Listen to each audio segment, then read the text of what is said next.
벌써 황혼역 뉴스에선 슈퍼스타 송페이의 다장광장 비극적 죽음을 알렸습니다. 그의 가장 열성적인 팬들은 남은 수명을 모두 바쳐 송페이의 시신 옆에서 숨진 채 발견되었고, 경찰 조사 결과 그의 죽음은 초자연적인 능력 때문인 것으로 밝혀졌습니다. 킹펑의 여동생과 친구는 눈물과 공포에 질려 있었습니다. 바로 전날까지만 해도 송페이의 콘서트를 보러 갔었는데 그가 벌써 죽었다는 사실이 믿기지 않아 슬퍼했습니다. 친구는 바보가 아니었죠. 투척 나이프와 투명화가 갓포세이큰 게임의 능력임을 알아차렸습니다. 그녀는 그림자가 게임에서 송페이를 3번 죽였다는 소식에 그가 범인일지 모른다고 생각했습니다. 샤오유는 게임 스킬이 현실에 나타난 것에 혼란스러워하며 그림자가 송페이를 죽였다는 사실을 믿지 못했습니다. 그녀는 그림자가 게임에서 그를 여러 번 죽였던 것을 기억하고 현실에서 송페이를 죽일 사람은 그림자뿐이라는 결론에 도달했습니다. 투척 나이프와 투명화, 이건 암살자의 스킬이잖아. 그럴 수밖에 없어. 범인은 그림자야.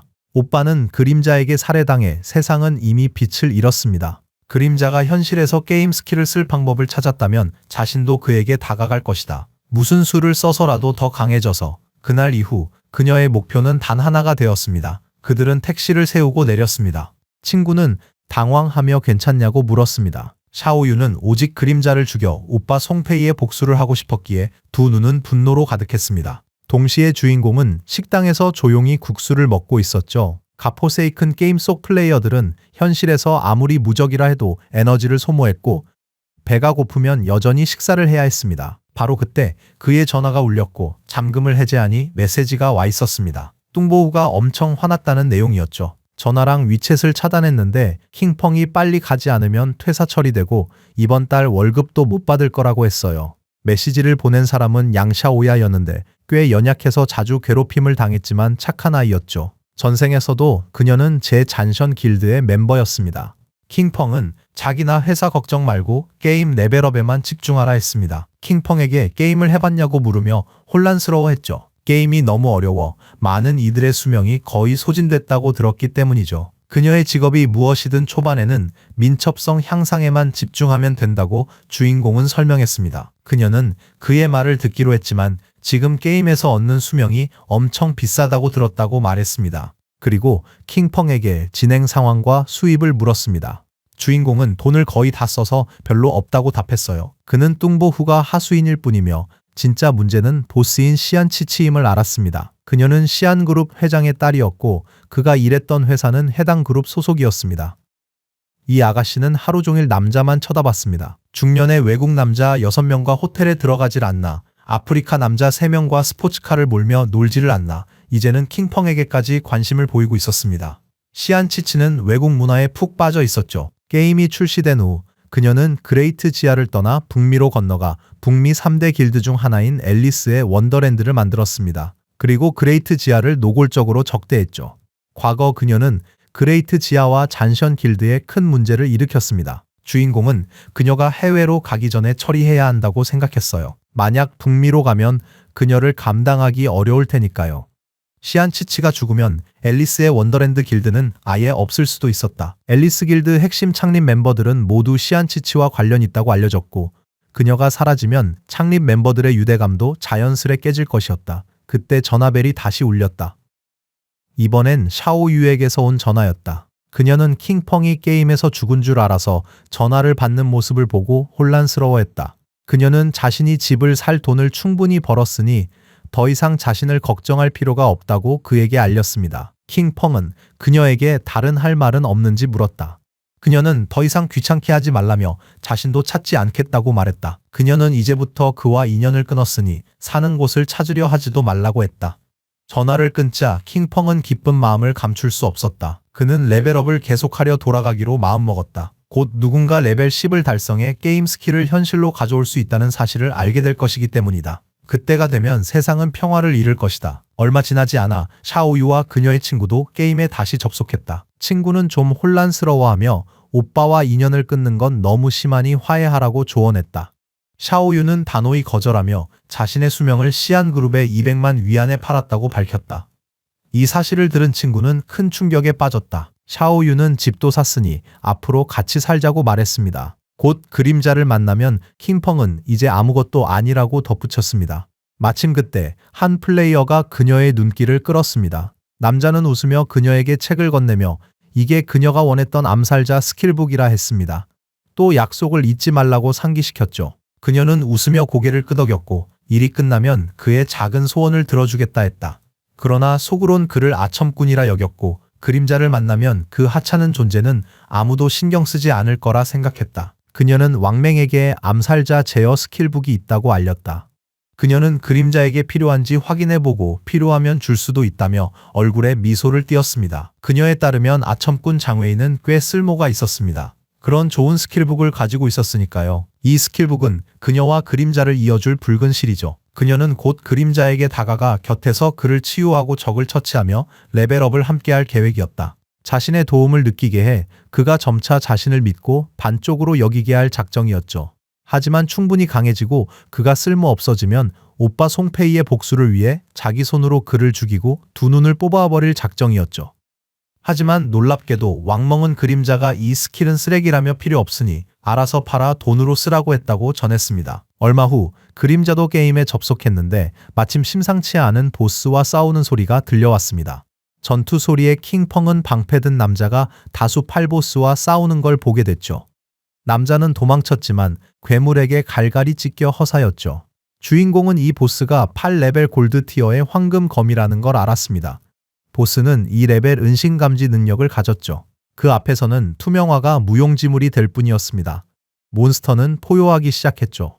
킹펑은 기세를 한껏 끌어올려 숨어있던 곳에서 튀어나와 그림자 배기 기술로 신속하게 공격하여 수천 점의 피해를 주었습니다. 그는 시야 밖 공격 시 피해량 2배 버프가 있었죠.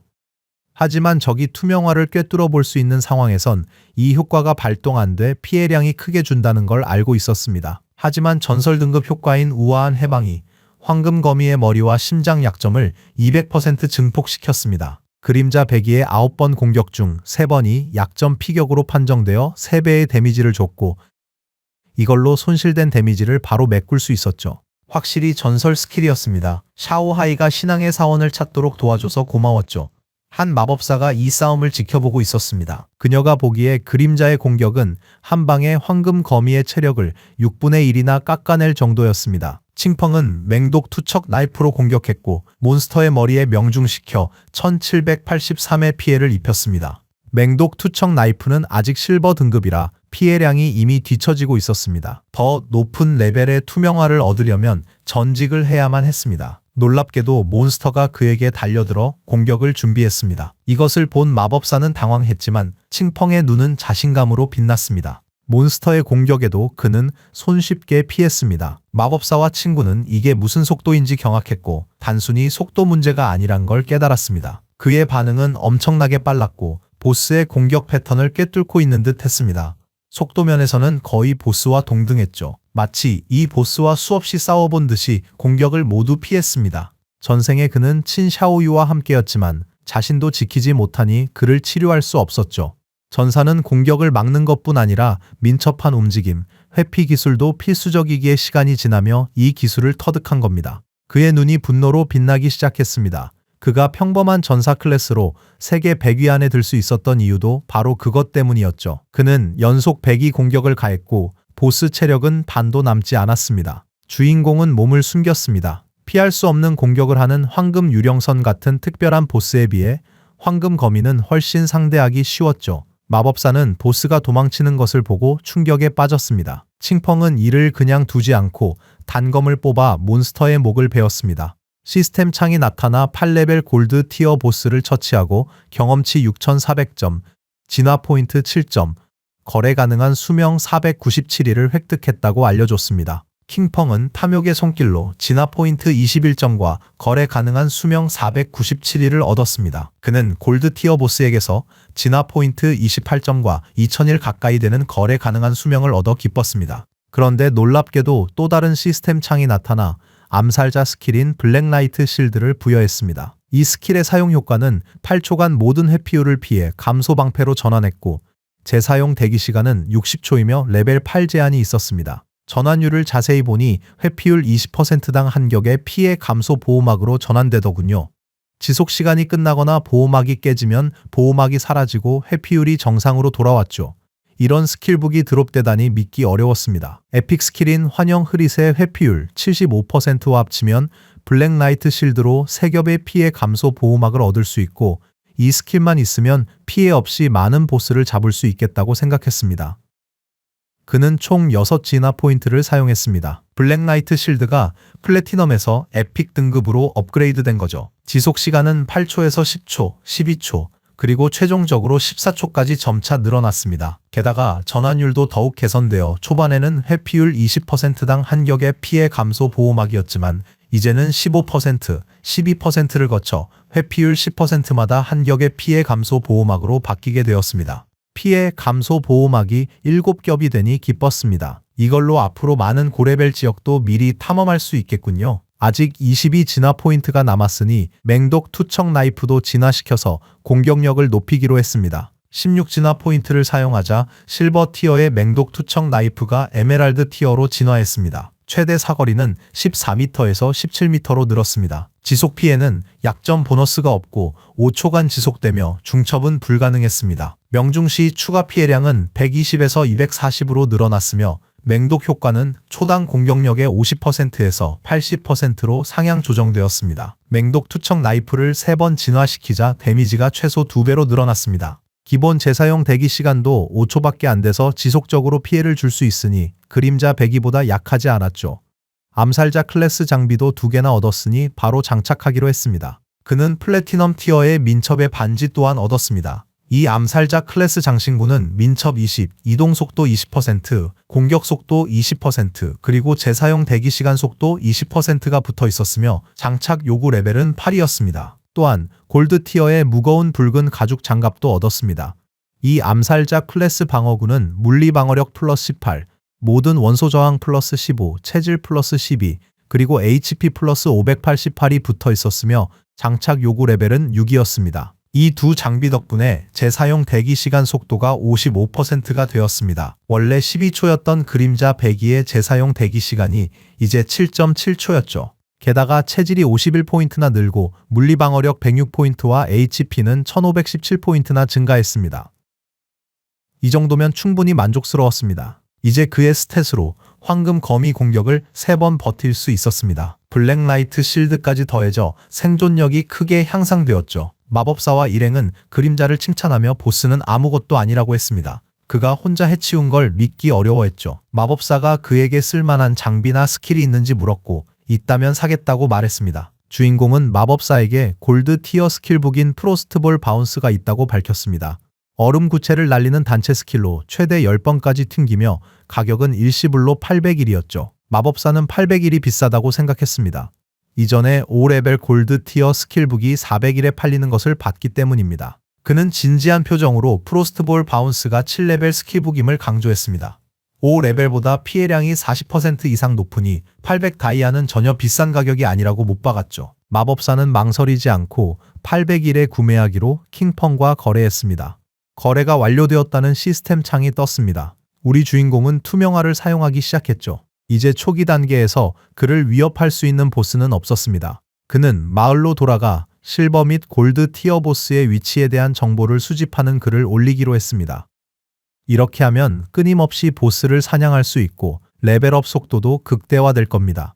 그때 왕명이 팀에 있던 사제 샤오유가 스킬북을 보내고 싶어 한다고 알려왔습니다. 흥미로운데 대체 어떤 스킬북일지 궁금하네요. 킹펑은 샤오유가 스킬북을 보내려 한다는 사실에 놀랐습니다. 심지어 브론즈 티어 스킬북이었죠. 대체 어떤 것일까 궁금했지만 그는 한번 확인해보기로 마음먹었습니다. 킹펑은 바보가 아니었기에 모두가 자신이 송페이를 죽였다고 추측하는 상황에서 그녀가 스킬북을 보내려는 의도를 의심했습니다. 그는 그녀가 자신과 엮이려는 건지 아니면 송페이의 복수를 하려는 건지 혹은 둘 다일지 고민하다 제안을 거절하기로 했습니다.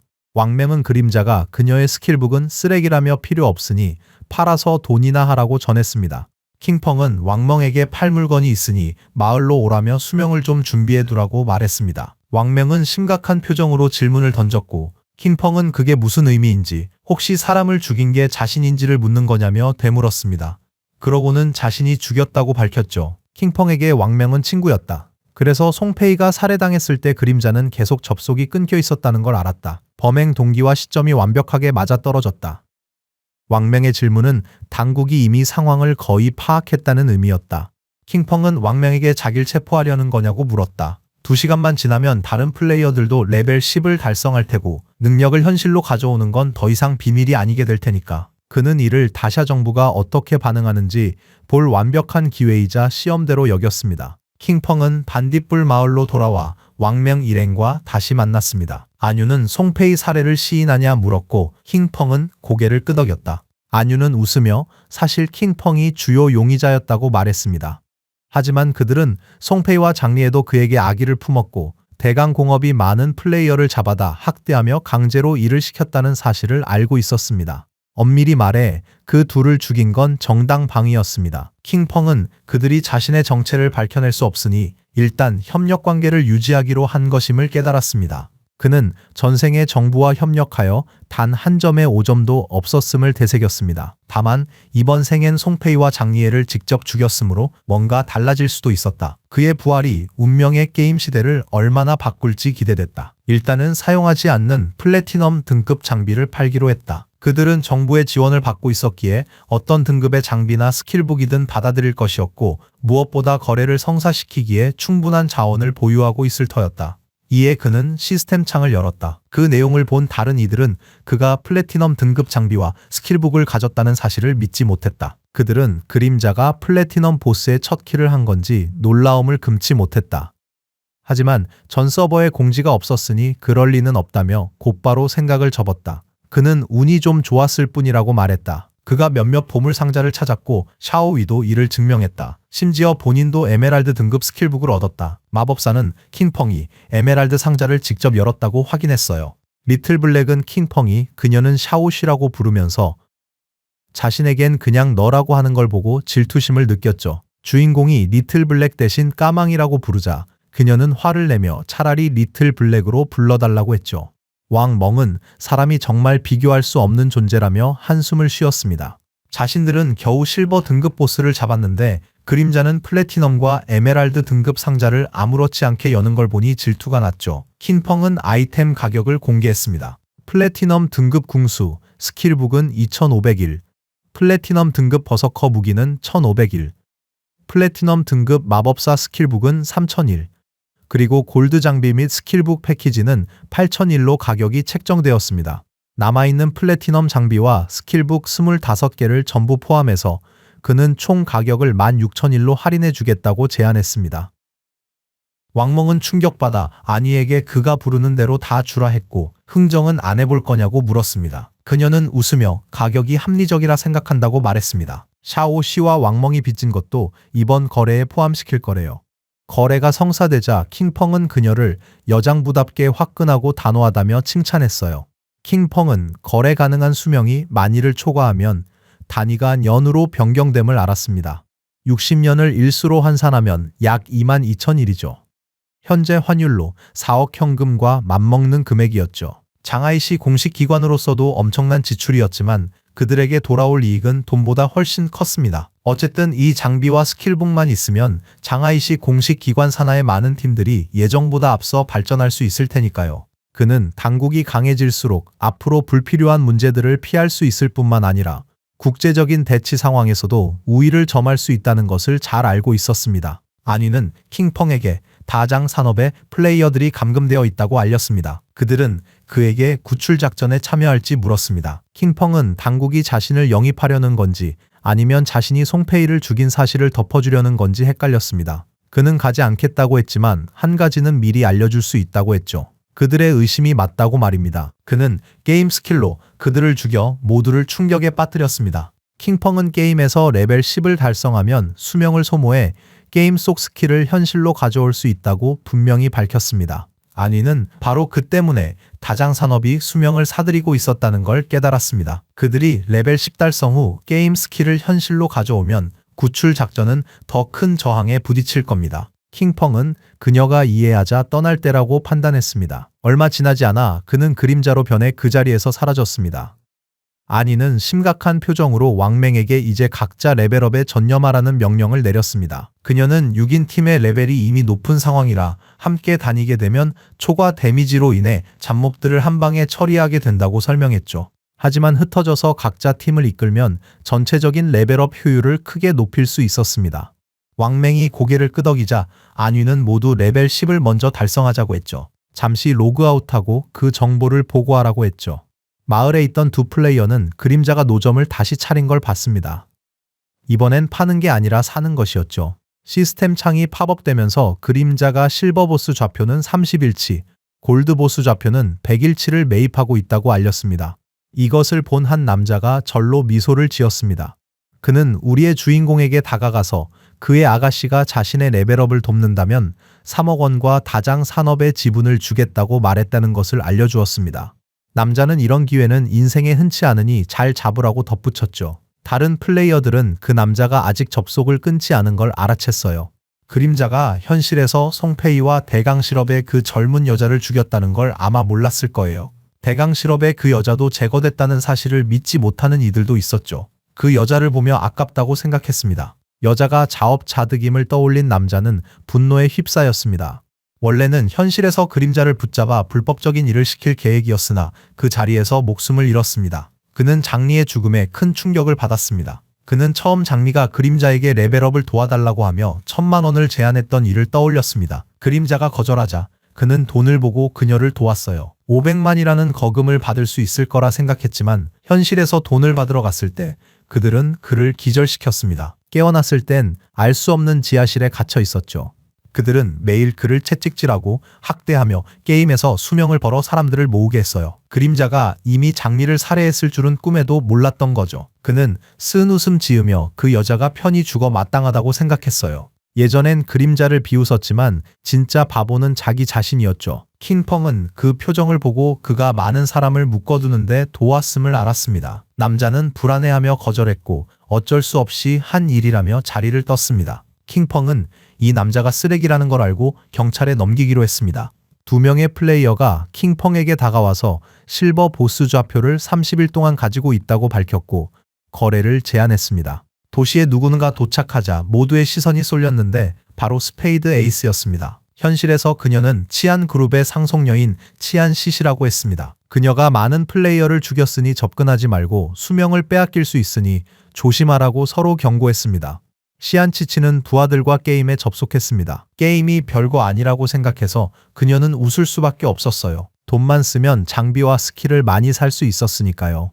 자신의 전투력이 다른 플레이어보다 앞서기만 하면 수명을 가진 사람을 찾아 죽이고 빼앗으면 그만이었어요. 젠장할 게임 때문에 비행기를 놓쳐서 격분했죠. 원래대로라면 지금쯤 북미에서 빅빅, 맥스 패클과 함께 욕정과 쾌락에 몸을 맡기며 즐기고 있어야 했죠. 그녀의 시선은 공포에 떠는 두 선수에게 향했습니다. 그녀는 다샤 마법 도시에 갇혀 출국할 수 없었습니다. 그녀는 벌레처럼 약해 빠진 다샤 남자들을 쳐다봤어요. 그녀 기준에선 토니의 부하들이 훨씬 더 매력적이었죠. 토니는 그녀가 안목이 있다며 웃었어요. 그들은 다샤 남자들보다 훨씬 강했고 그런 면에서는 더 우월했죠. 현실로 돌아가면 직접 경험하게 해주겠다고 덧붙였어요. 이 말을 들은 그녀는 토마토처럼 얼굴이 빨개졌어요. 쓸모없 송페이가 죽었다는 소식도 들렸죠. 예전 대결에서 1분 만에 사라졌으니 그녀에겐 무의미한 존재였죠. 그를 죽인 자가 그림자라 하니 그녀는 흥분하기 시작했어요. 비록 다샤 사람이긴 하지만 세계 1위잖아요. 그와 한번 알아가 볼 수도 있겠네요.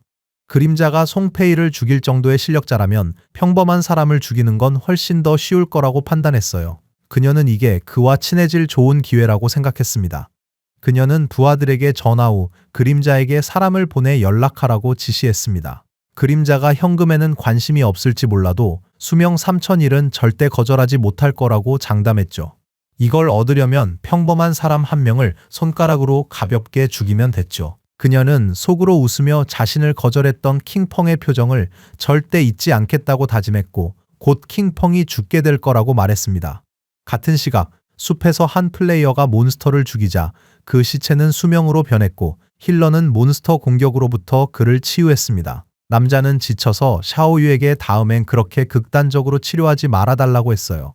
자칫하면 죽을 뻔했다고요. 샤오유는 뒤돌아서서 죽지도 않았는데 왜 그렇게 화를 내냐고 물었어요. 남자는 어리둥절한 표정으로 사납게 군 게 아니라 그냥 말해본 거라고 답했어요. 시스템에서 배고픔 90%라고 경고했다고 그녀가 말했어요. 그녀는 친구 예옌과 식사하러 로그아웃했고 그들이 사라지자 남자는 혼란스러웠습니다. 그는 분노하며 속으로 욕을 내뱉었습니다. 그림자를 본 뒤부터 그녀가 자신을 대하는 태도가 완전히 달라졌기 때문이죠. 그는 조만간 반드시 그녀의 옷을 벗겨버리겠다고 다짐했어요. 동시에 샤오유는 게임을 로그아웃하고 빈속으로 새 집에서 깨어났습니다. 핸드폰을 확인한 그녀는 충격에 빠졌어요. 모든 배달 가게가 문을 닫았고 주문을 받는 배달 기사도 없었거든요. 설마 모두 갓포세이큰 게임에 빠진 건가 싶었습니다. 집에 있을 때 킹펑은 늘 맛있는 음식을 준비해 주어서 그녀는 손가락 하나 까딱할 필요가 없었죠. 그녀의 눈이 분노로 빛나기 시작했습니다. 더는 생각하지 않고 야망을 갖기로 했죠. 고작 밥 먹는 것뿐인데 자유에 비하면 그건 아무 문제도 아니라고 생각했습니다. 주먹을 불끈 쥔 그녀는 자신이 최고라 여기며 계속 나아가야 한다고 다짐했습니다. 킹펑 없이도 더 잘 살 수 있을 거라 생각했죠. 같은 시각 게임 속 해안 근처 작은 동굴에서 몬스터 한 마리가 도망치고 있었는데 바로 걔였죠. 걔가 동굴 밖으로 나오자마자 누군가 두 동강을 냈으니 바로 그림자였습니다. 그는 한숨을 쉬었습니다. 1시간 남짓한 시간에 실버 보스를 4마리나 잡았으니 전반적인 효율은 꽤 좋았죠. 보스 한 마리당 16 진화 포인트를 얻었고 걔의 시체는 수명으로 변했습니다. 실버 레벨 보스 한 마리당 평균적으로 3,501의 거래 가능한 수명을 얻었습니다. 덕분에 그의 모든 장비는 이제 골드 티어 이상이었습니다. 재사용 대기 시간 속도가 55%에서 75%로 늘어나자 그는 미소를 지었습니다. 원래 12초의 재사용 대기 시간을 가졌던 그림자 배기는 이제 6.8초밖에 걸리지 않아 그의 공격력을 크게 높여주었습니다. 안전마을 외곽엔 플래티넘 레벨 보스가 없어 현재로선 골드 레벨 장비가 최고였죠. 더 강해지려면 직업 승급이 유일한 방법이었죠. 앞으로 만날 플래티넘 보스들은 최소 2레벨의 은신 감지 능력을 가졌다. 레벨 3 은신에 도달하려면 아직 2만 이상의 경험치가 부족했기에 빨리 직업을 승급해야만 했다. 은신 레벨 3 이상이어야 플래티넘 보스 상대 시 사고 확률을 최소화할 수 있었습니다. 결국 전생에는 플래티넘 보스 잡으려면 20명 팀의 긴밀한 협력이 필요했으니까. 그는 먼저 마을로 돌아가 관리자에게 연락해 가진 물건을 모두 팔기로 결심했다. 그는 누구보다 앞서 혼자서 플래티넘 레벨 보스의 첫 키를 차지하고 싶었기 때문에 투명화를 시작했다. 킹펑은 마을로 돌아왔고 현재 그에게는 105년의 거래 가능한 수명이 있었다. 그가 지나가던 중 한 플레이어가 다음번에 더 많은 장비를 팔아달라고 부탁했다. 킹펑은 약 4만 일의 거래 가능한 수명을 보유하고 있었고 이걸로 많은 스킬을 얻을 수 있음을 알았다. 기둥 뒤에 숨어있던 남자가 밖을 내다보며 웃었고 그가 그림자임을 깨달았다. 그는 다가와 암살 계약을 제안하며 수락할 것인지 물었다. 그는 현실에서 누군가를 죽여달라 했고 보상은 충분히 주겠다 장담했다. 우리의 주인공은 그를 무시하고 떠났다. 이에 남자는 당황해 킹펑을 가로막고 멈춰달라 했습니다. 그저 킹펑이라는 평범한 사람을 죽이는 것뿐이라며 주소까지 알려주겠다고 했죠. 송페이까지 죽였으니 이 정도는 쉬운 일 아니냐며 공짜 돈을 거절하지 말라고 했습니다. 킹펑은 차가운 눈으로 충격에 빠져 그에게 자신이 그를 도발했냐며 죽이고 싶냐고 물었고 걱정하지 말라고 했습니다. 남자는 거만한 미소로 보수가 적지 않음을 분명히 했습니다. 임무 완수 시 거래 가능한 수명 3,000일을 준다고 했습니다. 킹펑은 3,000일이면 현재 시세로 약 5천만 원이니 흥미로운 제안이라고 생각하며 흐뭇해했습니다. 누가 자신을 죽이려는지 궁금했습니다. 현실에서 만난 적도 전생에 알던 플레이어도 아닌데 말이죠. 그냥 심부름꾼 같았습니다. 킹펑을 죽이려는 진짜 배우는 따로 있었습니다. 전생에서도 다른 사람들과의 원한은 갓포세이큰 게임 후반부에야 드러났던 것을 떠올렸습니다. 남자는 솔깃한 제안에 미소를 지을 수밖에 없었습니다. 킹펑은 이렇게 빨리 표적이 된 건 게임 전 원한 때문이라 여겼습니다. 원한을 품은 자가 아니라면 이 큰 돈을 쓸 리 없죠. 혹시 시안치치일까 생각했습니다. 킹펑은 그녀가 킹펑을 죽일 동기와 수단이 충분함을 누구보다 잘 알았습니다. 하지만 시안그룹의 재력이라면 정말 그를 죽이고 싶었다면 게임이 나타나기 전에 해치울 수도 있었을 겁니다. 그러니 이 의뢰에는 다른 의도가 있는 게 분명합니다. 그녀가 그림자와 친해지려 할까봐 염려되었다. 킹펑을 제거하는 건 전에 킹펑이 그녀의 놀자는 초대를 거절했으니 아마 덤이었을 겁니다. 그는 속으로 흥미롭다고 생각하며 웃었습니다. 그녀를 찾지 않았는데 그녀가 먼저 그를 찾아왔죠. 그는 미소 지으며 의뢰를 수락합니다. 그는 성금 절반을 요구했고 행동 시점은 본인이 정한다고 밝혔습니다. 이 말을 들은 남자는 당황하며 상부에 먼저 보고해야 하니 잠시만 기다려달라고 부탁합니다. 상부와 상의한 후 남자는 계약금의 절반을 먼저 지불하기로 결정합니다. 그는 금액을 즉시 이체할 것이고 거래가 완료되면 1500일에 거래 가능한 수명을 받게 될 것이었습니다. 청펑은 계약금을 이자로 여겨 챙길 수 있게 되자 기분이 좋았습니다. 그리고 속으로 코웃음을 치며 첸시 씨에게 곧 갈 테니 기다리라고 말합니다. 남자는 주인공에게 목표의 주소와 정보를 넘겨줍니다. 그의 실력으론 목표를 찾는 건 문제가 없다고 합니다. 칭펑은 정보가 정확한 것을 보고 깜짝 놀랐고 세도우는 남자에게 기다려달라며 자리를 떴습니다. 남자는 그의 거만한 태도에 분노하며 생각했죠. 너도 나처럼 첸시 씨 밑에서 일하는 거 아니었어? 바로 그때 누군가 주인공을 불러 세웠습니다. 주인공이 보스 좌표를 모은다는 소문을 들었답니다. 골드보스의 좌표를 가지고 있는데 관심 있냐고 묻습니다. 그녀는 미소를 지으며 가격은 100일이고 보스를 본 후에 지불해도 된다고 말했죠. 칭펑은 좋은 조건이라 생각하고 그녀를 따라가기로 합니다.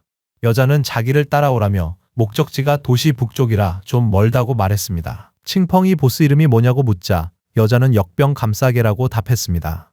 보스 이름까지 아는 걸 보니 정말 본 게 맞냐고 그가 물었습니다. 그녀는 혼자 힘들 거라며 보스에게 광역독 데미지가 있으니 힐러를 데려가라고 경고했어요. 하지만 주인공은 거절하고 힐러 없이 갔습니다. 칭펑은 역병 감싸개가 골드 등급 보스이며 도고라를 가졌다는 것을 알았습니다. 보스의 범위 안에 있으면 매초 체력이 계속해서 깎이게 됩니다. 따라서 이 보스를 최대한 빨리 해치워야만 했습니다.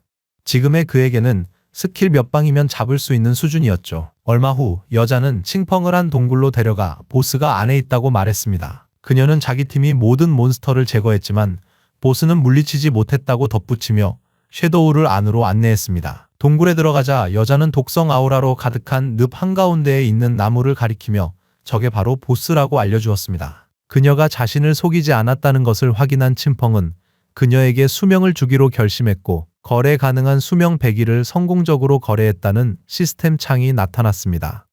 그는 독 데미지를 피할 수 있음을 기억했습니다. 이 경우 유령 흐림 스킬의 75% 회피율이 정말 유용할 겁니다. 땀을 뻘뻘 흘리던 여자는 알려줄 게 하나 더 있다며 말문을 열었습니다. 사실 이건 함정이었습니다. 그가 싸우자마자 누군가 죽이러 올 거라는군요. 그녀는 그들이 이 레벨 대은신 아이템을 가졌단 걸 기억했습니다. 칭펑에게는 별 상관없는 얘기였지만 여자는 그들을 막는 척하면서 칭펑에게 접근하라는 지시를 받았다고 털어놓습니다. 최종 목표는 그녀가 그의 현실 정보를 알아내는 것이었죠.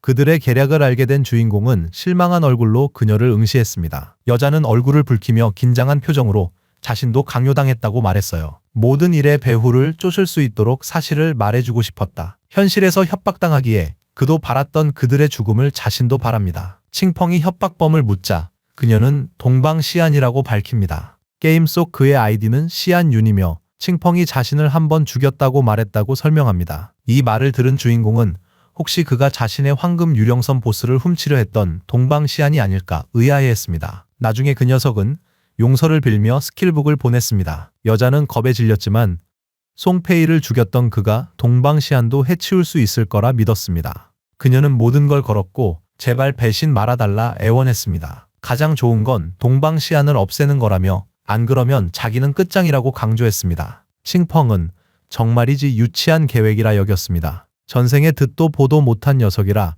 일찌감치 제거됐을 거라 여겼습니다. 칭펑은 지나가는 개도 학살할 수 있음을 알기에 보스부터 죽이기로 결심했습니다. 칭펑은 은신한 채 절벽에서 뛰어내려 계획에 따르라고 했습니다. 사람들을 오게만 하면 나머지는 자기가 처리하겠다고 약속했습니다. 여자는 모든 게 끝장났다 생각하며 패닉에 빠졌고 세도우가 죽을 거라고 확신했습니다. 예전에 동방시안이 3팀 총 18명을 이끌고 그 보스에게 도전했지만 30초 만에 전멸당했던 기억이 떠올랐기 때문이죠. 칭펑이 보스에게 내려가는 동안 그녀는 지속적인 독 데미지가 너무 높다고 외쳤습니다. 그들은 보스의 체력을 5%도 깎지 못했었거든요. 아무리 저 세도우가 강하다 해도 무차별적인 독 공격 앞에서는 죽음만이 유일한 결말일 겁니다. 그러니 어떻게든 도망칠 방법을 찾아야만 했죠. 칭펑은 먼저 축복 해제를 사용했고 보스가 공격을 준비하는 틈을 타 약점 증폭 효과를 발동했습니다. 이어서 목베기 효과까지 활성화하자 그의 눈은 결의로 빛나기 시작했죠. 칭펑은 빠르게 공격하여 보스의 체력을 수천 점이나 깎았습니다. 순식간에 보스의 체력바가 절반 이하로 떨어졌죠. 여자는 충격에 빠졌습니다. 스킬 한 방에 골드 등급 보스의 체력 3분의 2가 날아가고 8만 점이 넘는 피해를 입힌 걸 봤기 때문이죠. 침펑이 과연 인간인지 의심스러웠습니다. 그때 우리의 주인공이 사라져 그녀의 등 뒤에 나타났습니다. 다행히 축복 해제의 액티브 효과 재사용 대기 시간은 25초였습니다. 재사용 대기 시간 75% 증가로 최종 쿨타임은 14.3초였죠. 그는 아직 보스를 죽이지 않기로 결정했습니다. 그는 동방시안의 무리가 와서 죽기를 기다리는 한편 스킬 쿨타임도 기다릴 생각이었습니다. 곧이어 동방시안과 그 부하들은 그림자를 죽이러 동굴로 들어섰습니다. 분노한 리더는 자신들을 막는 자는 가차없이 죽일 거라고 말했고 그 여인은 칼을 뽑아들었습니다. 칭펑은 꽤 짜증이 났습니다. 왜냐하면 많은 사람들 중에 또 이 녀석이었고 이제 동방시안과도 얽히게 되었거든요. 스노위가 이 무리를 막는 척하는 그들의 계획이 과연 통할지 의문이 들었습니다. 스노위의 전투력이 그렇게 강한지 알 수 없었습니다. 10명이 넘는 사람들이 몰려오자 그녀가 막을 수 있을지 확신이 없었습니다. 스노위는 힘을 써 황금 방패를 소환했습니다. 이것을 본 섀도우는 왜 자신을 선택했는지 알 수 있었죠. 이 방어력이라면 게임 초반에 뚫을 사람은 거의 없었습니다.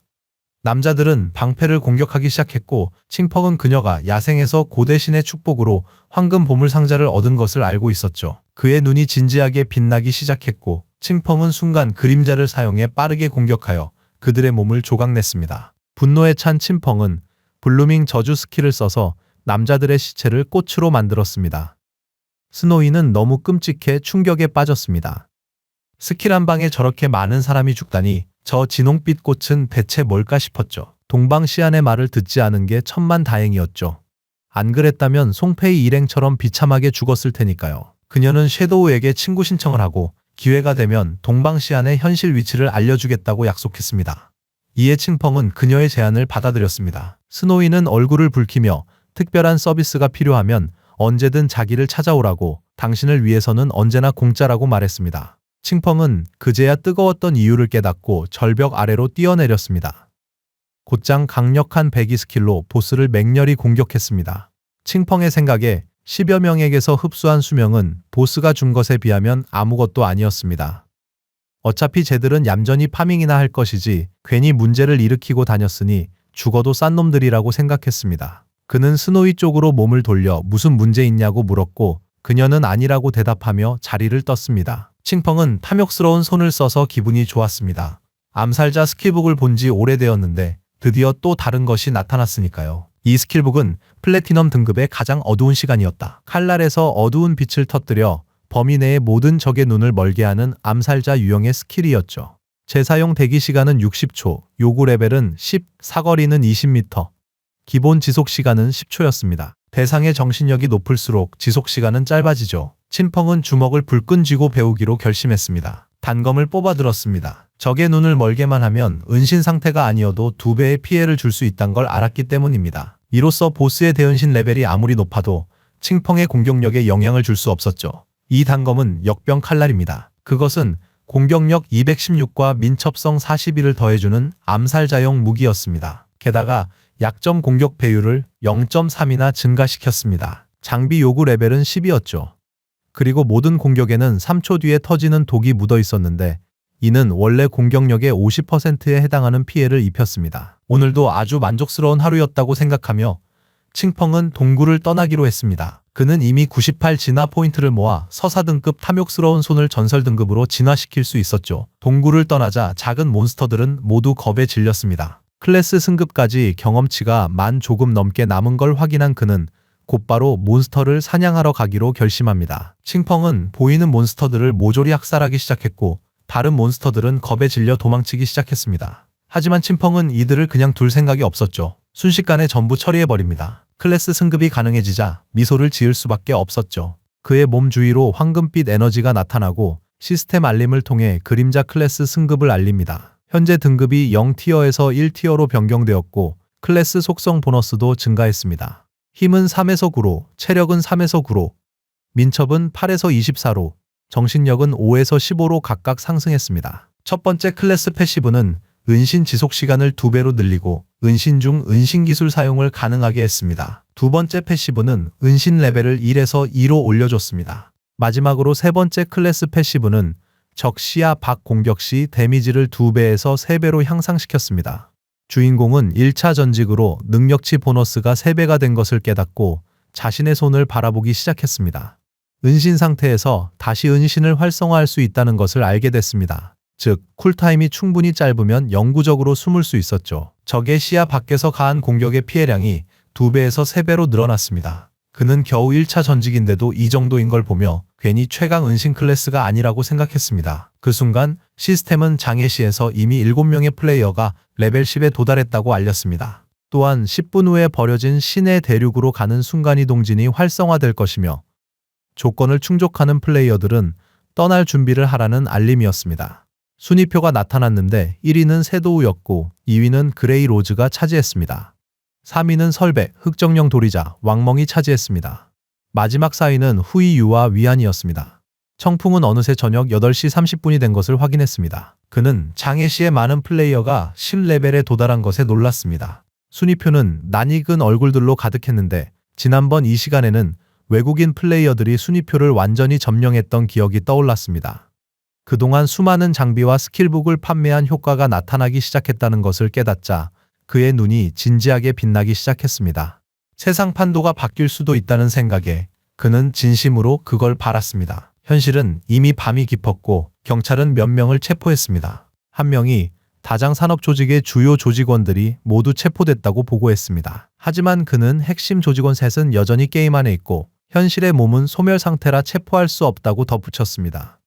그들은 지휘관의 추가 지시를 기다리고 있던 상황이었죠. 지휘관은 동료들을 칭찬하며 아니에게 상황을 알리고 용의자들이 접속을 끊도록 강제할 방법을 찾으라는 임무를 주었습니다. 그는 동료에게 이 방법이 효과적이라고 말했습니다. 범인들이 공격받지 않는 안전한 마을에 숨더라도 현실의 몸은 여전히 배고픔을 느낄 테니까요.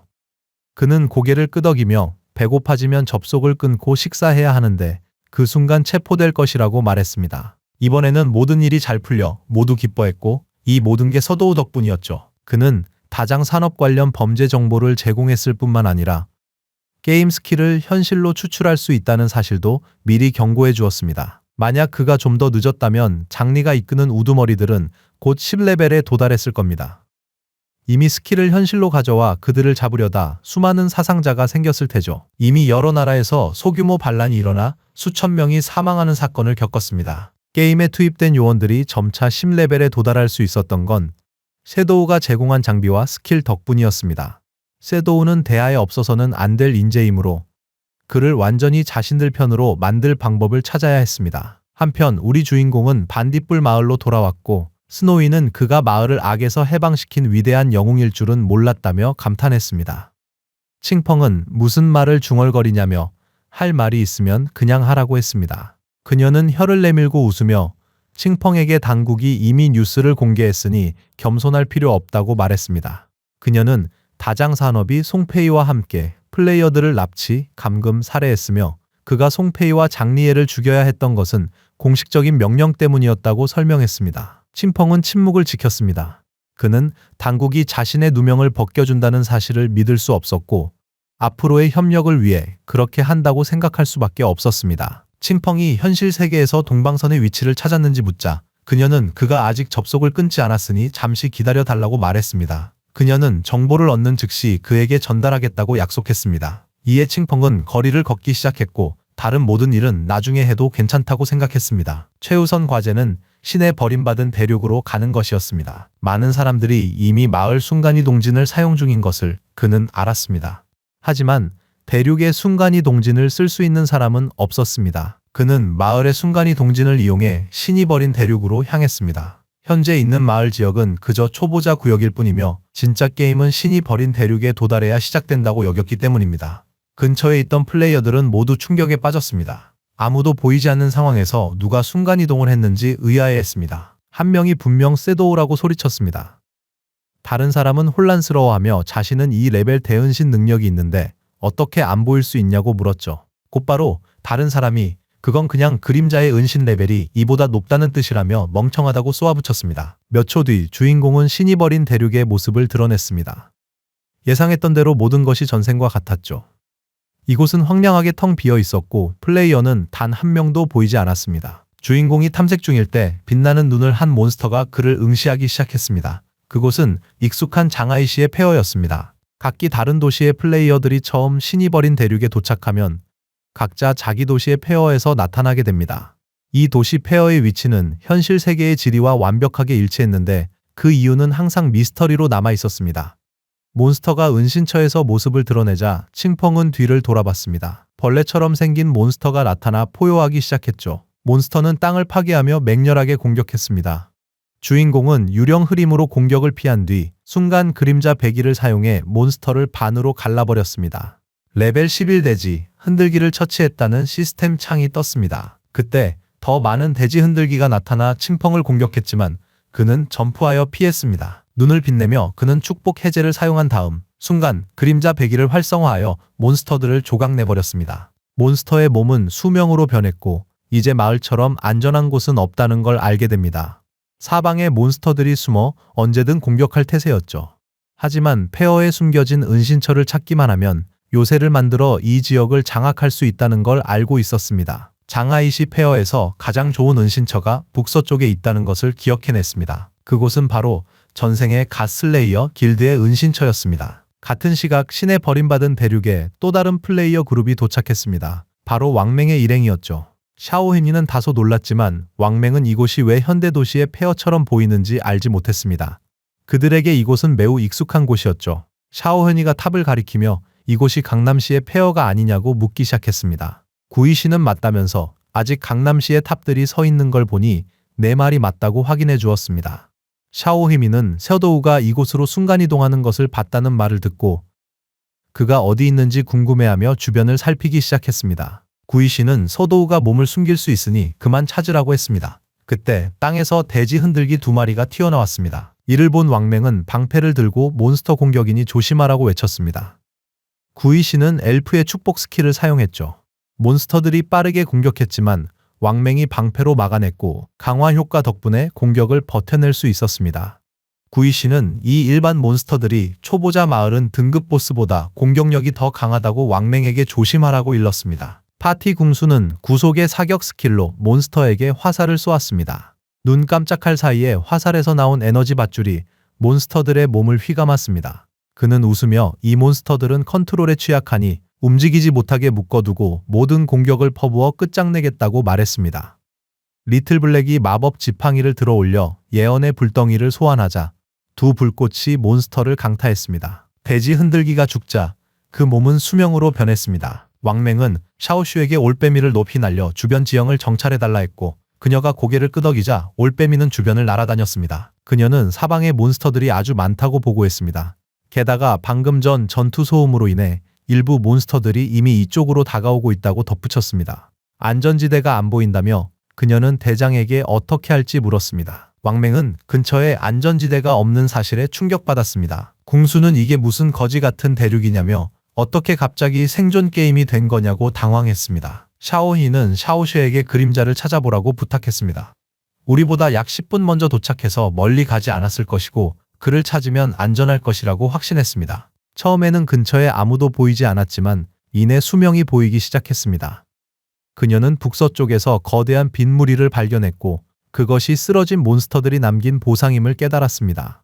그녀는 섀도우의 소행이며 인벤토리가 꽉 차서 전리품을 줍지 않은 것으로 추측했습니다. 더 많은 몬스터가 땅에서 나타나 달려들기 시작하자 안유는 모두에게 서두르라 외치며 뛰기 시작했습니다. 이제 서도우가 그곳의 모든 몬스터를 처리했으니 안전할 것이고 보상의 빛을 따라가면 그를 찾을 수 있을 겁니다. 대장은 모두에게 경계하고 대형을 유지하며 뒤처지지 말라고 지시했습니다. 후퇴하며 싸울 것이라고 덧붙였죠. 그때 멀지 않은 곳에서 더 많은 돼지 흔들기가 나타나 공격을 준비했지만 누군가 빠르게 움직여 그들의 몸을 조각내 버렸습니다. 바로 섀도우였죠. 그는 우아한 해방의 액티브 효과가 없어도 그림자 배기의 총 데미지가 2만에서 3만에 달한다는 걸 알고 있었어요. 이 잡몹들은 그냥 한 방이란 뜻이죠. 그에게 그곳은 그야말로 파밍의 천국과 다름없었죠. 그리고 몇 분 뒤 그는 은신처에 도착했습니다. 그는 그곳을 살피기 시작했습니다. 이 폐허 아래에 거대한 지하 궁전이 있다는 걸 알고 있었거든요. 전생에서는 발견하는데 한참 걸렸던 곳이었죠. 그 지하 궁전 하나에만 1000개가 넘는 휴게실과 수십 개의 넓은 홀이 있었죠. 장하이시에서 가장 큰 은신처이자 길드 갓슬레이어의 본거지였죠. 점령당하기 전 이 은신처는 수많은 함정과 몬스터, 그리고 수호 보스까지 있는 던전 같았어요. 은신처가 커질수록 수호자도 훨씬 강했습니다. 그는 은신처에 들어섰고 전생의 가슬레이어 길드를 창설한 후 18명의 정예 멤버로 세 분대를 모았던 것을 기억했습니다. 모두가 15레벨의 완전 무장을 갖췄음에도 불구하고 겨우 이 궁전을 정복할 수 있었습니다. 그는 계단을 따라 유적지 아래로 내려가기 시작했습니다. 시스템 창에는 은신처 도착이 확인되었어요. 이곳은 몬스터로 가득했고 영혼 정화의 땅으로 알려져 있었습니다. 혼자서도 이곳을 정복할 수 있다는 것을 알았기에 그의 눈은 자신감으로 빛나기 시작했습니다. 시스템 창이 나타나 지역 수호자를 물리치면 해당 지역의 소유권을 주장할 수 있다고 알려주었습니다. 몬스터들의 시선이 청풍에게 꽂히자 모두 그에게 달려들었죠. 우리의 주인공은 침착하게 단검을 뽑아들었죠. 상대는 12레벨 골드 등급 몹인 원소 정령이었습니다. 몬스터들이 공격하려는 바로 그 순간 칭펑은 가장 어두운 시간 스킬을 쓴 후 그림자 배기로 눈 깜짝할 사이에 몬스터들을 전멸시켰습니다. 칭펑은 재빨리 움직이기 시작했고 마주치는 모든 몬스터를 베어버리자 그들의 몸이 수명으로 변했습니다. 적들이 눈먼 상태인 한 모든 공격의 데미지 증가 효과가 붙으니 기분이 좋을 수밖에 없었죠. 기본 공격으로도 12레벨 몬스터들을 한 방에 끝낼 수 있었습니다. 홀에 있던 15마리의 몬스터를 처리했음에도 불구하고 영혼 정화의 장소에는 여전히 수십 개의 홀과 수천 개의 작은 방이 남아 있었습니다.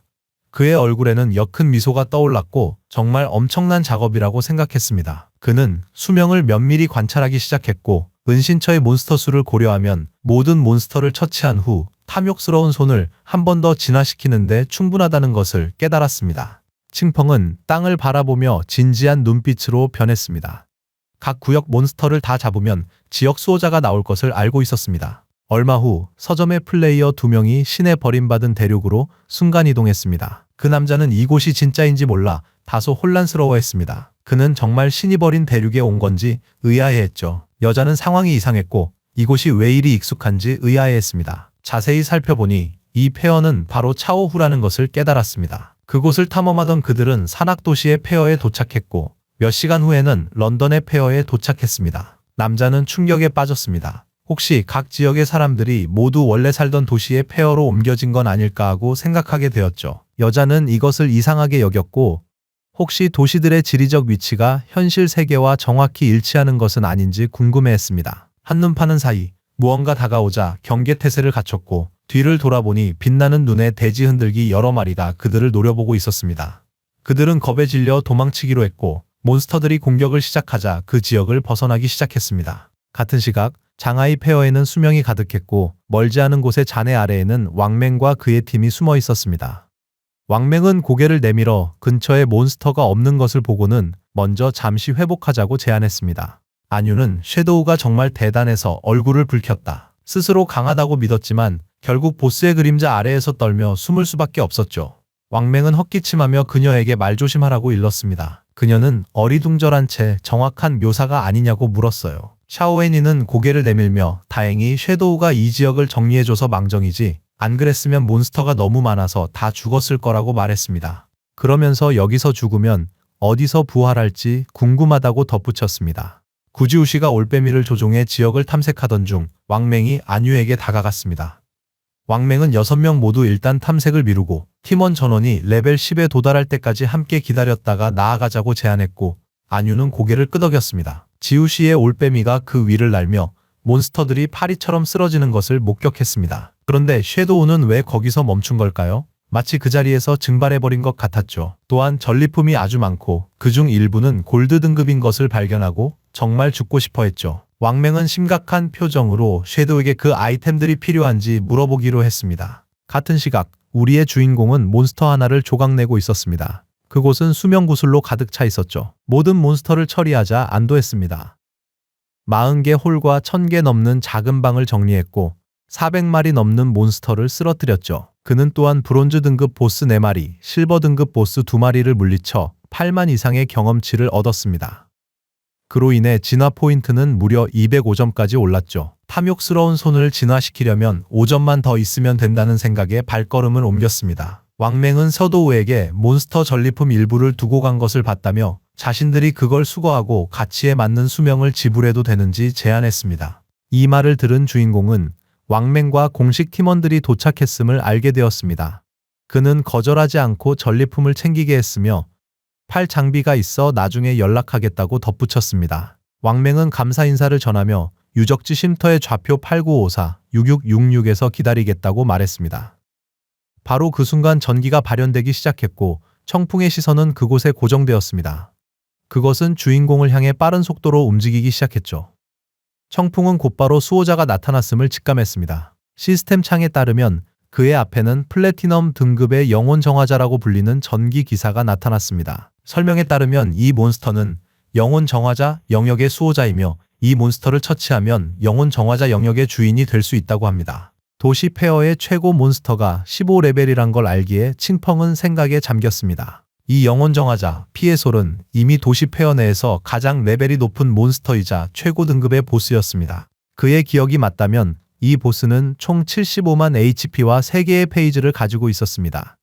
칭펑은 순간 그림자 배기를 활용해 선제 공격을 감행했지만 큰 효과는 없었습니다. 칭펑은 이어서 목배기 스킬로 공격했죠. 이번 공격으로는 보스의 체력을 조금 깎는 데 성공했습니다. 그러자 보스는 손을 들어 전기창을 소환했습니다. 하늘에서 서도우를 향해 창의 비가 쏟아지기 시작했지만 그는 재빨리 움직여 공격을 피했습니다. 공격을 피하면서 그는 현재 자신의 방어력과 번개 저항력으로는 저 번개 공격에 맞으면 즉사할 것이라고 깨달았습니다. 플래티넘 등급 이상 보스 스킬은 명중 보정이 있다는 걸 알았죠. 현재 그의 회피율은 75%로 일반 몬스터는 약 25% 확률로 그를 맞출 수 있었지만 영혼 정화자의 공격은 최소 50% 확률로 명중했습니다. 그러나 그의 민첩성 능력치는 이미 182포인트에 도달했고 최대 속도로 달릴 경우 초속 40m를 초과했습니다.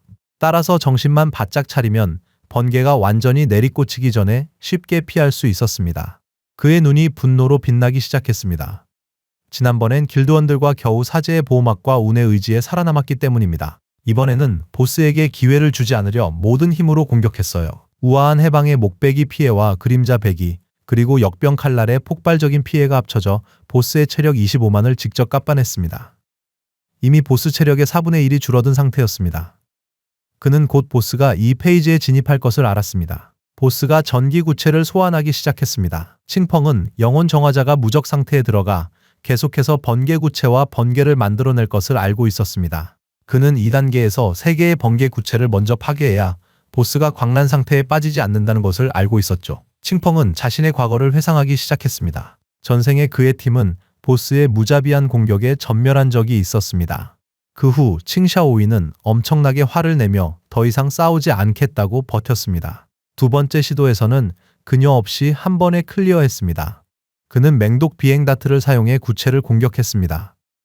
각 번개 구체가 파괴될 때마다 보스가 상응하는 피해를 입고 새 구체가 모두 파괴되면 3페이지에 진입한다는 것을 알고 있었죠. 칭펑이 다트를 던져 세 번째 구체를 마치자 보스의 체력이 절반 이하로 떨어졌고 눈이 분노로 빛나기 시작했습니다. 보스가 손을 뻗자 전기가 사방으로 퍼져나가기 시작했습니다. 하지만 칭펑은 침착했습니다. 3페이지에선 영혼 정화자가 계속 광역 번개 공격을 퍼붓는다는 걸 알았으니까요. 지난번에는 길드에서 참여한 모든 길드원에게 번개 저항 장비를 풀세트로 지급했고 사제 4명이 힐과 보호막을 이용해 간신히 버텨냈던 것이 기억났습니다. 하지만 이번엔 달랐죠. 칭펑이 뛰어오르자 몸 주위로 보호막이 나타났습니다. 그는 우아한 해방과 암흑 방패를 사용했습니다. 바닥에 번개가 계속 치자 공중에서 공격하기로 마음먹었습니다. 땅에 계속 번개가 치는 것을 확인하고는 공중에서 공격을 감행하기로 결심했어요. 칭펑은 우아한 해방과 암흑 방패를 사용했고 그의 눈은 결의로 빛났습니다.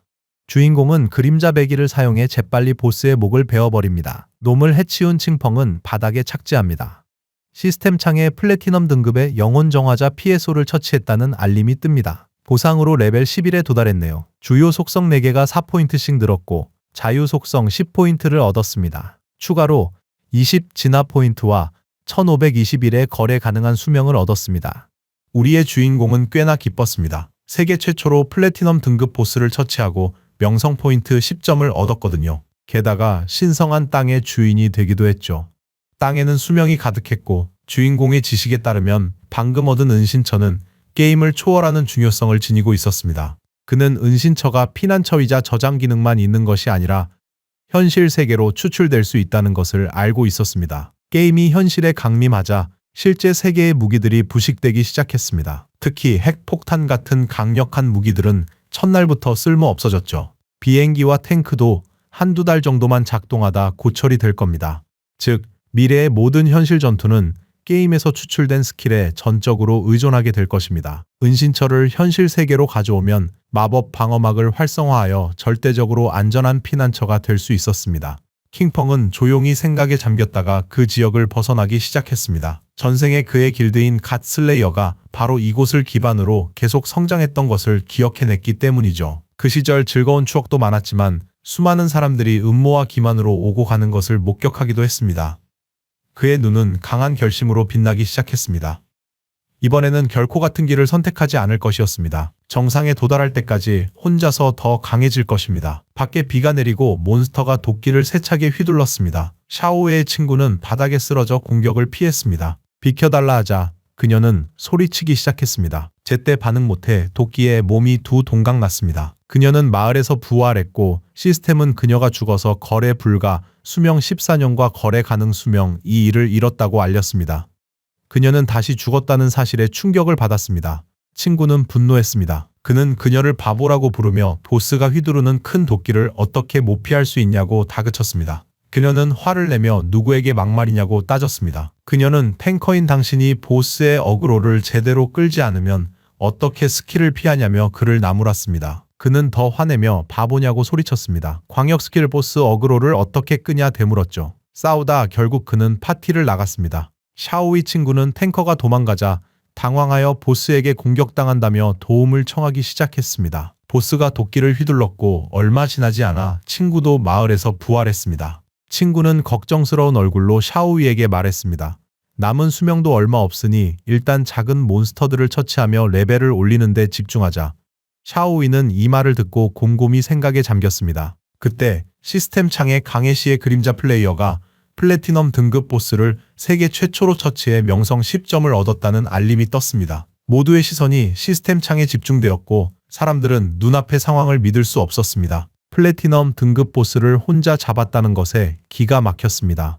대륙에 겨우 도착한 자신들과 달리 그림자가 이미 혼자 파밍 중이라며 다들 놀라워했습니다. 그림자라는 이름이 다시 울려 퍼졌고 모두 그의 정체를 궁금해했습니다. 대부분의 플레이어는 골드 등급 몬스터조차 본 적이 없었기에 그의 업적은 놀라웠습니다. 이는 그가 엄청난 실력자임을 보여줬죠. 샤오이는 다른 플레이어들이 왜 그렇게 약한지 몰라 약간 어리둥절했습니다. 고작 실버 등급 보스 잡으려고 그렇게 애썼는데 섀도우가 어떻게 플래티넘 등급 보스를 처음 처치했는지 궁금했죠. 은신처로 돌아온 그는 수명 구슬을 모으기 시작했습니다. 영혼 약탈자를 처치하자 그는 11레벨이 되었습니다. 10레벨 이후 레벨업 시 모든 능력치가 4씩 오르고 자유 능력치 10점을 얻는다는 걸 알기에 그는 모든 포인트를 민첩에 투자했습니다. 민첩만 높으면 무한 은신 스킬과 조합해서 아무런 피해 없이 수많은 보스를 잡을 수 있을 거라 생각했기 때문이죠.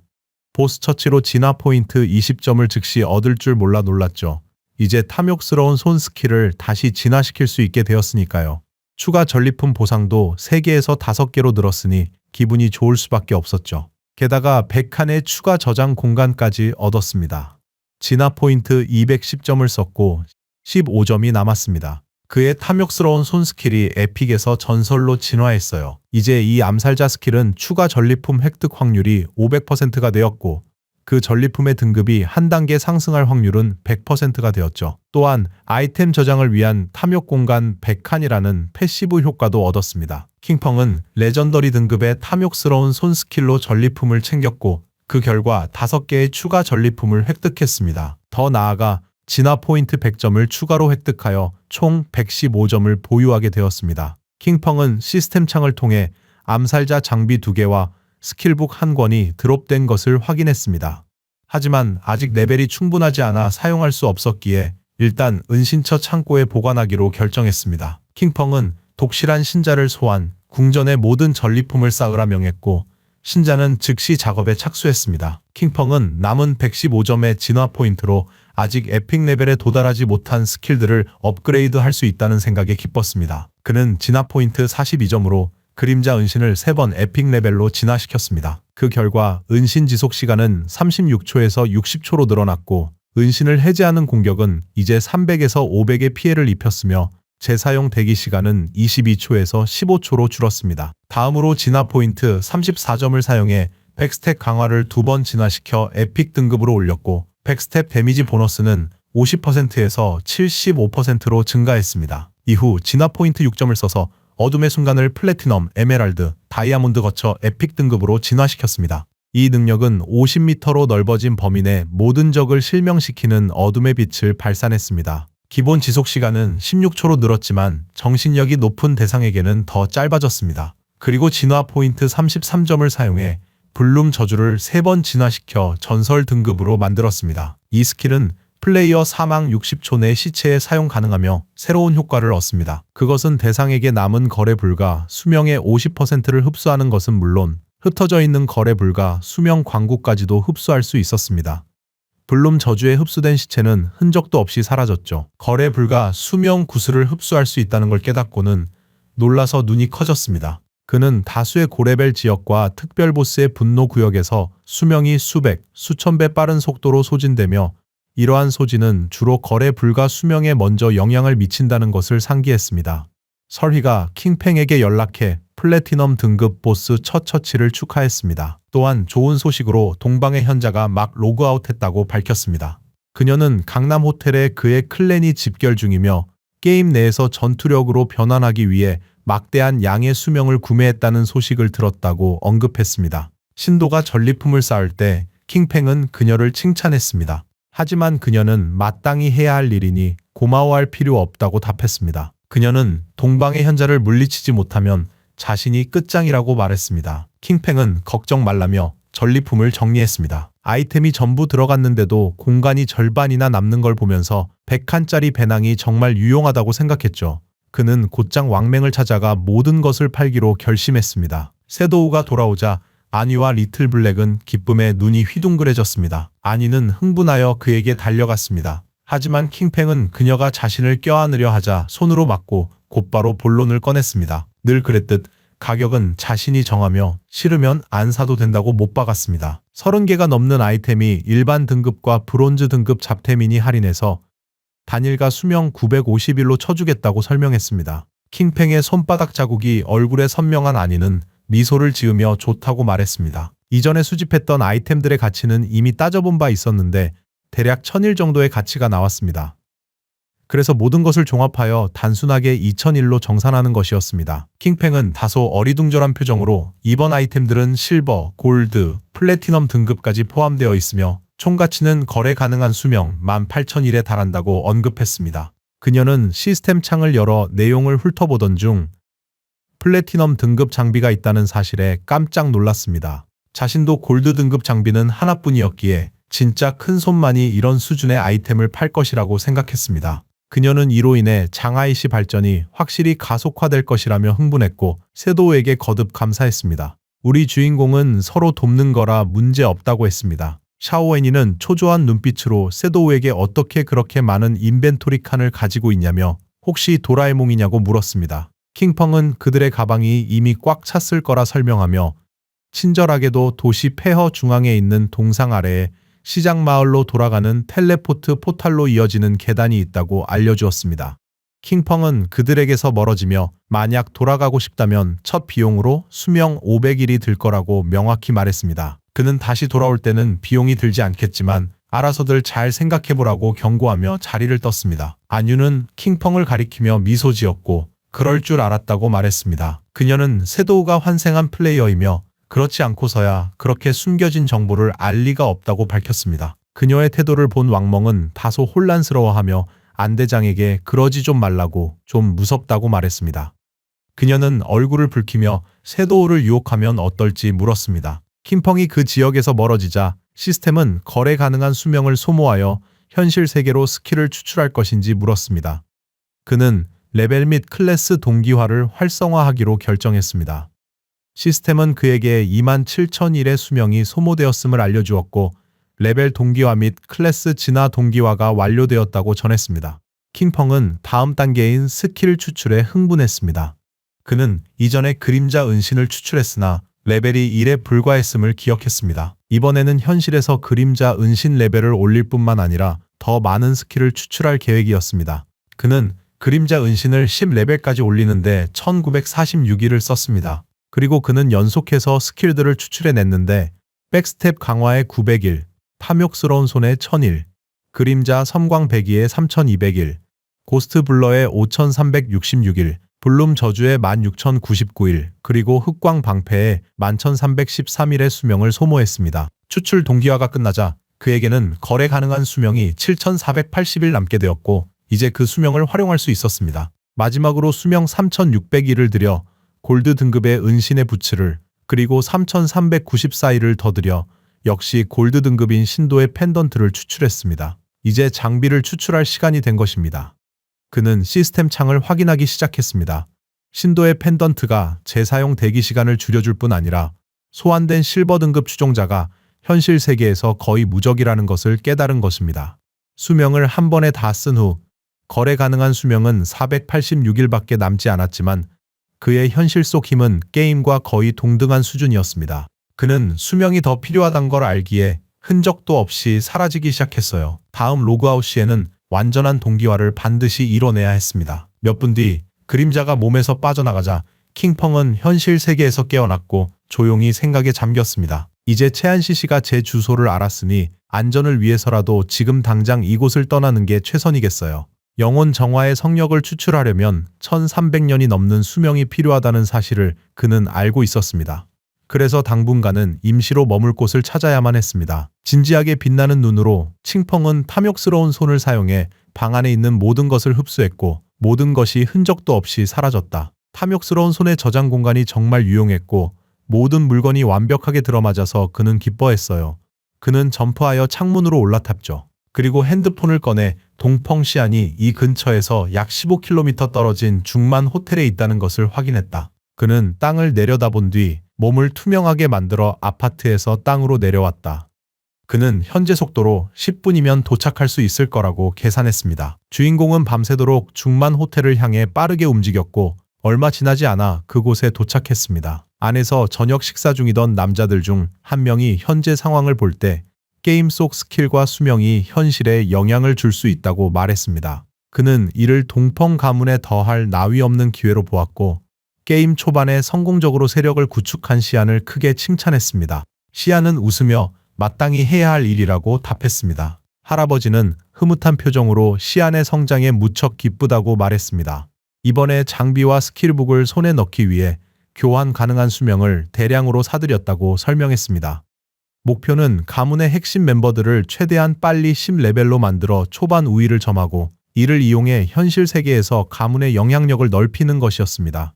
이렇게 두 세계에서 동시에 발전한다면 동펑 가문은 막강한 세력이 될 것이고 천년 가문과 왕조를 세우는 꿈도 더는 꿈이 아닐 거라고요. 시아는 말없이 할아버지를 쳐다보기 시작했고 이내 그의 눈이 아기로 번뜩였습니다. 그는 속으로 무덤에 발 하나 걸친 주제에 가주자리에서 물러나지 않고 영생을 꿈꾸는 저 늙은이가 정말 한심하군이라며 경멸했습니다. 그는 쇠도우를 덫에 가두어 비밀을 알아내고 자신을 위해 수명을 얻게 할 계획이었습니다. 랭킹 1위가 되는 즉시 모두 죽여버릴 참이었습니다. 할아버지가 쇠도우 처리 계획에 대해 물었습니다. 시아는 미소로 할아버지께 걱정 말라 했습니다. 쇠도우의 정체를 파악할 믿을 만한 여자를 이미 찾았고 곧 소식이 있을 거라고 장담했어요. 할아버지는 쇠도우를 산채로 잡아 동펑 가문을 위해 일하게 만들어야 가문에 막대한 이익을 가져다 줄 것이라고 말했습니다. 한편 칭펑은 호텔 입구 경비원들을 이미 처리했습니다. 그들은 동펑 가문의 부흥을 위해 함께 건배하며 다 같이 동펑 가문 만세를 외쳤습니다. 그의 눈은 진지함으로 빛나기 시작했는데 이런 명문가들이 무기를 소지하고 있을 줄은 전혀 예상하지 못했기 때문입니다. 자신의 스킬인 고스트 블러와 블랙라이트 실드가 100% 회피를 보장하지 못하며 현실 세계로 추출한 갑옷도 없다는 것을 그는 알았습니다. 총알이 심장이나 머리에 맞으면 즉사라는 걸 그는 잘 알고 있었습니다. 조심해서 나쁠 건 없다고 판단한 그는 손을 뻗어 자신의 충실한 펜던트를 사용해 추종자 중 한 명을 소환했습니다. 날카로운 발톱으로 근접전을, 녹색 화염으로 원거리 공격을 하는 독실한 신도였죠. 주인공은 한 명도 살려두지 말라고 지시했습니다. 그는 실버 등급 보스인 독실한 신도가 데미지 저항력이 강하고 심지어 총기에도 꽤 오랜 시간 버틸 수 있다는 것을 알고 있었습니다. 모두가 한눈판 사이 독실한 신도가 문을 열었어요. 녀석이 포효를 시작하자 어디서 나타난 괴물인지 몰라 모두가 공황에 빠졌죠. 눈을 번뜩이며 놈은 그들을 향해 돌진했습니다. 이 광경을 본 시에널은 심각한 표정으로 자리에서 일어나 괴물을 가리켰고 경호원들은 총구를 겨눴습니다.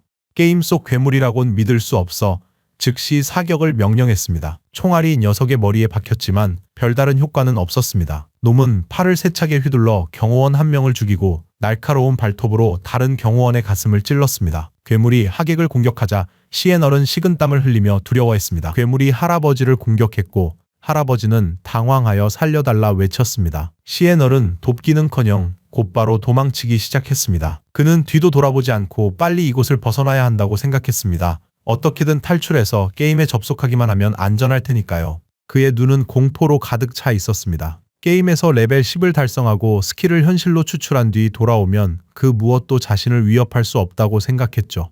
그 순간 호텔 입구에 서 있는 킹팽을 발견했고 숨 돌릴 틈도 없이 주인공이 재빨리 공격하자 시에널의 머리가 공중으로 날아갔습니다. 킹팽은 목에서 피가 솟구치자 등을 돌려 걸어갔습니다. 시에널의 눈은 혼란으로 가득했고 무슨 일이 일어났는지 알 수 없었죠. 얼마 후 그의 몸에서 꽃이 피어나기 시작했습니다. 킹팽은 그것들을 유심히 살폈고 시스템은 그가 거래 가능한 수명 2만 7,001과 거래 불가능한 수명 482년을 흡수했다고 알려주었습니다. 정말 엄청난 전리품에 그의 눈은 기쁨으로 빛났죠. 시에널의 시체가 꽃으로 변하자 칭펑은 불룸 저주 스킬의 증가를 이번에 제대로 확인해서 기뻤습니다. 시체와 핏자국을 모두 지웠을 뿐만 아니라 시에널의 수명을 마지막 한 방울까지 모두 추출해냈기 때문이죠. 그 결과 그의 거래 불가 수명은 총 2327년까지 쌓였습니다. 덕분에 앞으로 분노구역에 들어가도 부담감을 덜 느낄 수 있게 되었습니다. 얼마 지나지 않아 누군가 놀라서 소리쳤습니다. 방금 개인실에서 총성과 비명이 들렸으니 어서 경찰을 부르라고요. 칭펑은 심각한 표정을 지었고 그 순간 여러 경찰관이 방으로 달려왔습니다. 그 방은 둥펑 가문의 회의실이었죠. 경찰은 총격 사건이 발생했다고 확신했지만 방에 도착하자마자 큰 충격을 받았습니다. 시체가 없었기 때문에 희생자가 없다는 것은 불가능해 보였습니다. 상황은 믿을 수 없을 정도로 이상했습니다. 경찰 중 한 명은 다소 혼란스러워했습니다. 이 개인실은 완전히 난장판이었으니까요. 격렬한 싸움이 있었다는 것이 분명했습니다. 그가 이해 못한 건 왜 그곳에 아무도 없었냐는 것이었죠. 그는 즉시 동료들에게 호텔을 떠나는 사람을 봤는지 물었습니다. 동료들은 이상한 점이 없다고 말했습니다. 모두가 궁금했던 건 동펑 가문이 통째로 사라진 이유였습니다. 마치 흔적도 없이 사라진 듯 했기에 그들은 즉시 수사대에 연락하는 것이 가장 현명하다고 판단했습니다. 그 시각 킹펑은 이미 호텔을 빠져나와 다음 목표인 첸그룹을 향해 발걸음을 재촉하고 있었습니다. 다만 첸그룹 본사는 게임 강림 전 북미로 옮겨진 상태였다. 현재는 CEO의 딸 첸스스만이 마도 지역에 갇혀 있었습니다. 그녀가 출국하기 전에 반드시 처리해야만 하는 상황이었죠. 장하이시에서 마도까지의 거리는 거의 300km였다. 만약 걸어서 간다면 2~3시간이 걸릴 텐데 그건 너무 시간 낭비였다. 킹펑은 탈 것을 얻을 방법을 궁리하며 잠자리에 들었다. 다시 게임으로 돌아온 우리의 주인공은 폐허에 아직 실버 및 골드 등급 보스들이 남아있다는 사실을 깨닫고 그들을 파밍하러 가기로 결심합니다. 그때 아니 대장이 서도우에게 연락해 아주 좋은 소식이 있다고 신나서 알렸습니다. 샤오아이가 무덤 입구를 막 발견했는데 골드 등급 원활령이 지키고 있어서 도저히 잡을 수 없다는 내용이었습니다. 킹펑은 이 말을 듣고 놀라며 무덤 입구를 어떻게 찾았는지 물었습니다. 안위 대장은 시작의 도시로 돌아가는 길에 작은 몬스터들을 피하려고 살짝 돌아갔다고 설명했습니다. 걷다 보니 갑자기 한 명이 사라진 걸 알게 됐죠. 한참을 찾은 끝에 마침내 샤오하이가 구덩이에 빠진 것을 발견했습니다. 팀 채팅이 불가능한 특수 무덤 지역이었죠. 그를 따라 구덩이에 들어가자 레벨 12 골드 보스가 나타나 쫓아왔습니다. 다행히 재빨리 도망쳐 살았습니다. 그녀는 쉘타운에 돌아왔고 그가 무덤에 가고 싶다면 좌표를 알려줄 수 있다고 말했습니다. 킹펑은 진정한 행운의 부적은 정말 다르다고 생각했습니다. 폐허를 걷다가 발을 한번 헛디뎠을 뿐인데 무덤을 발견하다니 이건 정말 엄청난 우연이었죠. 그는 무덤이 사원이나 페어처럼 희귀한 야생 랜덤 이벤트임을 알고 있었습니다. 그는 안위에게 좌표를 요구했고 안위는 쉘타운 페어 근처에 있는 무덤의 좌표를 그에게 보냈습니다. 킹펑은 감사 인사를 전하며 쓸모없는 아이템은 주저없이 그들에게 팔겠다고 말했습니다. 안위가 정말 영리하다고 생각하지 않을 수 없었죠. 킹펑의 시선은 한 우물에 고정되었습니다. 이걸 보고는 약간 어리둥절하며 여기가 정말 입구가 맞나 싶었죠. 이렇게 거대한 우물인데 길을 걷다가 실수로 빠졌다는 게 도무지 믿기지 않았습니다. 샤오하이 그 아이는 정말이지 특별한 존재였어요. 킹펑은 한치의 망설임도 없이 우물 속으로 몸을 던졌고 그를 맞이한 시스템 창은 원안의 무덤에 도착했음을 알렸습니다. 동시에 장거리 통신이 차단될 것이라는 알림도 함께 받았습니다. 킹펑은 바닥에 착지 후 복도를 따라 걸었습니다. 그 순간 킹펑 앞에 거대한 몬스터인 12레벨 골드 등급 울부짖는 영혼이 나타났습니다. 그는 조용히 보스를 관찰하기 시작했습니다. 전생에 이 울부짖는 영혼을 마주친 적은 없었지만 그 형체를 보니 공격력이 상당하고 공격 범위 또한 넓은 물리, 공격형 몬스터일 것이라 짐작했어요. 이니와 다른 이들이 혼비백산하여 도망쳤던 이유도 그래서 납득이 갔죠. 그들이 산 장비와 스킬북은 방어력을 크게 높이지 못했어요. 현재 체력 5,000가량의 성스러운 방패 전사인 왕몽이라도 보스에게 한 대 맞으면 체력의 절반은 잃을 것이라고 그는 추측했습니다. 킹펑은 보스의 도끼에 맞으면 죽는다는 것을 알고 있었기에 조용히 관찰하기 시작했습니다. 킹펑은 축복 해제와 순간 그림자 배기 스킬을 빠르게 연계해 몬스터의 팔을 잘라냈습니다. 이 보스는 방어력이 높아 순간 그림자 배기 피해가 일반 공격의 80%에 불과했다. 하지만 상관없었습니다. 축복 해제 스킬의 후속 타임 못 긋기 데미지를 버텨낼 리가 없었으니까요. 그 순간 몬스터 팔이 킹펑을 향해 움직였고 그는 당황했습니다. 얼마 지나지 않아 팔은 폭발했지만 킹펑은 제때 반응하여 그 지역을 벗어났습니다. 시체 폭발이라니 그는 다소 놀랐습니다. 피하지 못했다니 방심했다고 인정했죠. 다행히 그의 스킬인 고스트 블러가 발동해서 망정이지 아니었으면 이미 죽었을 겁니다. 보스의 시체는 수명으로 변했습니다. 킹펑은 전생에도 비슷한 일이 한 번 있었다는 것을 기억해냈습니다. 정체불명의 보스를 잡았을 때였죠. 팀원이 신나 시체에 다가가 루팅하려다 폭발로 그 자리에서 즉사했습니다. 심지어 보스의 시체 폭발로 전멸한 팀도 있었는데 주로 플래티넘 등급 이상의 보스에게서 일어나는 현상이었습니다. 이 무덤의 골드 등급 보스가 자폭할 줄은 몰랐습니다. 그는 탐욕스러운 손으로 전리품을 챙겼습니다. 골드 등급 보스인 원한의 유령을 처치한 대가로 거래 가능한 수명 10일과 진화 포인트 20점을 획득했다는 시스템 알림이 연달아 표시되었습니다. 또한 플래티넘 등급 스킬북 밤의 반지 칼날을 얻었습니다. 탐욕스러운 손을 사용해 거래 가능한 수명 630일과 플래티넘 등급의 원한 가죽 갑옷을 추가로 얻었습니다. 실제로 사용 가능한 장비와 스킬북을 얻어서 그는 약간 놀랐습니다. 시스템상 어둠의 밤 반지 칼날은 플래티넘 등급 암살자 스킬이었습니다. 칼날에 어둠의 힘을 부여해 반경 5m 내의 모든 적에게 어둠 속성 피해를 주고 500포인트의 어둠 속성 공격력을 추가하는 스킬이었죠. 재사용 대기 시간은 10초에서 5.7초로 단축되었고 요구 레벨은 11이었습니다. 킹펑은 자신이 암살자 클래스에 딱 필요한 원소 피해 스킬을 얻었다며 기뻐했습니다. 그림자 클래스는 정신 속성이 높아 마법 공격력이 물리 공격력을 능가했어요. 이로써 어둠의 밤 반지 칼날 같은 원소 스킬이 자신에게 잘 맞는지 설명되었고 이런 피해를 극대화하려면 정신 스택 강화에 집중해야 함을 깨달았습니다. 그는 힘 9, 체력 9, 민첩 24, 그리고 정신 15포인트를 가지고 있었습니다. 킹펑은 결과를 보려고 스킬을 에픽 레벨로 진화시켰죠. 즉시 진화 포인트 6을 사용하여 36포인트가 남았습니다. 스킬 어둠의 밤 반지 칼날은 플래티넘, 에메랄드, 다이아몬드, 에픽 등급으로 진화했습니다. 그 결과 암흑 원소 데미지의 공격 반경이 5m에서 12m로 늘어났고 추가되는 암흑 원소 공격력은 500에서 1300포인트로 상승했습니다. 킹펑은 스킬이 진화한 후 범위가 5m에서 12m로 넓어지고 추가 공격력이 500에서 1300포인트로 증가한 것을 확인했습니다. 그의 눈빛이 진지해졌습니다. 광역 공격이라 추가 공격력이 그렇게 강하지 않고 섀도우 슬래시의 총 데미지와는 비교할 수 없다는 것을 누구보다 잘 알고 있었기 때문이죠.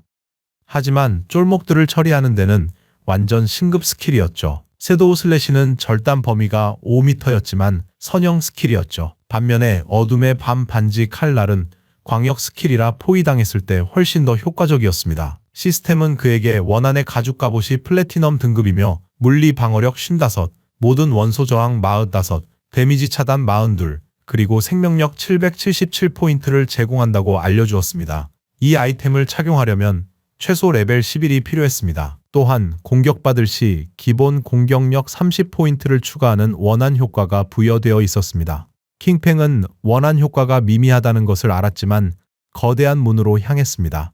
하지만 이 가죽 갑옷은 방어력, 저항력, 차단율이 매우 높아 착용 중인 5레벨 황금 유령뿔 가죽 갑옷을 대체할 수 있었습니다. 나머지 전리품은 총 20개 정도였고 이 모든 것을 팔면 만일 이상의 수명을 얻을 수 있었습니다. 이제 무덤에 들어갈 수 있으니 안에서 좋은 재료를 찾고 싶었습니다. 만약 탈 것까지 얻으면 더욱 좋겠죠. 그 순간 고블린이 검을 휘둘러 샤오이와 친구를 둘러 갈랐고 그녀와 파티원들은 마을에서 다시 부활했습니다. 남자는 너무 분노하여 미친 듯 소리치기 시작했습니다. 그러고는 친샤오이의 멱살을 잡고 키만 컸지 머리는 안 컸냐며 쓸모없는 인간이라고 쏘아붙였습니다. 그녀 때문에 팀이 항상 전멸한다고 그녀를 맹비난했습니다. 이 일로 인해 자신의 거래 불가, 수명이 고작 2년밖에 남지 않았다고 덧붙이면서요. 그는 그녀를 바닥에 내동댕이 치고는 학교에서 자기를 찾아오지 말라고 경고하며 안 그러면 가만두지 않겠다고 위협했습니다. 친구가 그녀에게 다가가자 남자는 게임을 종료했습니다. 친구는 친샤오이에게 부모님 계신 마을에 함께 가자고 했습니다. 거기엔 노인이나 자기들처럼 게임을 할 줄 모르는 사람들을 돕는 공동체 지원단체가 있다고 들었다고 설명했습니다.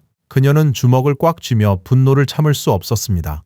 그녀는 게임을 끊고 친구 제안을 거절하며 옌겐에게 혼자 가라 했습니다. 분노한 그녀는 침대에서 일어나 하난에게 레벨업을 도와달라고 전화했습니다. 하나는 미소로 화답하며 조건을 제시했습니다. 레벨을 하나 올려주는 대가로 하룻밤을 함께 보내자는 제안이었어요. 학교의 인기 여신이 침대에서는 어떨지 보고 싶다면서 말이죠. 그녀는 격분해서 그를 추악한 괴물이라고 불렀습니다. 자신이 뭐라도 되는 양 이용하려 든다며 그를 꾸짖었고 당장 떠나라고 명령했습니다. 그러자 그녀의 얼굴에 미소가 번졌습니다. 그녀는 하난에게 자신도 늘 그를 마음에 두고 있었지만 오빠인 킹팽이 자신을 통제해서 그의 고백을 받아줄 수 없었다고 털어놓았습니다. 오빠와 연을 끊었으니 이제 걱정 없이 함께할 수 있다고 했죠. 하지만 그는 그녀의 덫에 걸려들지 않았어요. 그는 그녀를 바보라며 웃겨 죽일 작정이냐고 물었습니다. 신오빠와도 연을 끊었는데 자기한테 무슨 짓을 할지 모른다고 했죠. 결국 그는 그녀에게 나가라고 명령했고 그녀는 모든 사람에게 연락하기 시작했습니다. 먼저 샤프 영 마스터에게 연락해서 자기 집에 와서 같이 있어주고 겸사겸사 레벨업도 도와달라고 초대했습니다. 하지만 그는 그녀를 바로 알아보고는 자기가 이제 플래티넘 등급 재능의 여자가 넘쳐난다며 그녀를 조롱하고는 꺼지라고 했습니다. 이후 그녀는 지아오마 형제에게 심심하다며 쉘타운에서 기다린다고 떠봤지만 돌아온 대답은 여전히 쌀쌀했습니다. 그는 그녀가 장웨이를 속인 걸 모두가 안다며 새 스킬로 위협했고 그녀는 슬픔과 절망에 빠졌습니다. 그녀는 중요한 순간에 믿을 남자 하나 없다고 저주했죠. 절망에 빠진 그녀는 비거래성 수명이 2년 반밖에 남지 않아 무엇을 해야 할지 모르겠다고 한탄했습니다. 그녀의 눈은 눈물로 가득했고 외로움을 느꼈습니다. 킹팽이 떠올랐고 그가 자신을 외면하지 않으리라 생각했죠. 그라면 해결책이 있을 테니 돌아가서 그에게 확인해야만 했습니다. 밤이 깊었고 몇 시간 후 그녀는 킹팽의 아파트에 도착했습니다. 그녀는 잠시 문 안으로 들어가 킹팽을 만나 좋은 말로 사과하면 그가 분명 자신을 용서해 줄 거라고 생각했습니다. 하지만 거의 바로 그녀는 이 생각에 반발했습니다. 자신은 잘못한 게 없는데 왜 사과해야 하죠? 문을 두드리려던 그녀는 그렇게 생각하지 않기로 했습니다. 고개 숙이는 건 잠깐뿐이라고 스스로를 설득했죠. 먼저 복종하는 척하며 레벨업을 도와달라 하면 어릴 때부터 자신을 제일 아껴줬던 그가 분명 받아줄 거라 확신했죠.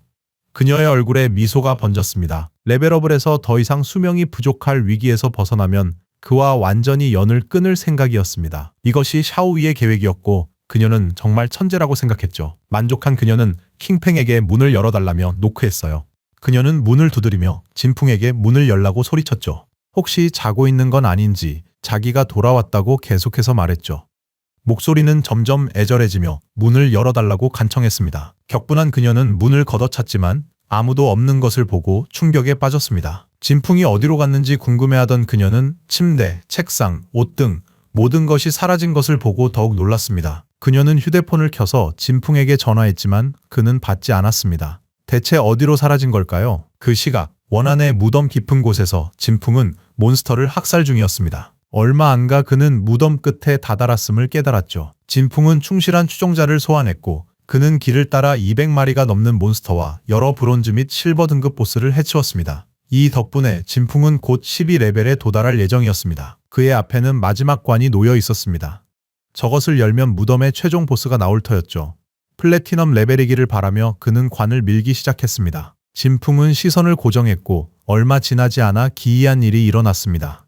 사악한 기운이 눈과 입으로 그 몸에 스며들기 시작했습니다. 시스템은 충실한 추종자가 전멸했음을 알렸습니다. 진풍은 이 골드 등급 보스가 죽음의 미아즈마임을 깨달았죠. 그는 역겨운 존재를 마주친 자신의 운명을 저주했습니다. 이 보스는 물리적인 형체가 없어 물리 공격에 완전히 면역이었기 때문이죠. 그는 전생에 누군가 이 보스를 풀어주는 바람에 근처 기지까지 퍼져나갔고 이로 인해 수많은 무고한 시민들이 죽거나 다쳤던 것을 기억해냈습니다. 이것에 빙의되면 팀원이 해제해주거나 특별한 무적 스킬을 사용할 수 있는 몇 안 되는 클래스가 아닌 이상 사실상 사형 선고나 다름없었습니다. 주인공의 눈이 진지하게 빛났고 다크나이트 링 블레이드를 쓰기로 결심했습니다.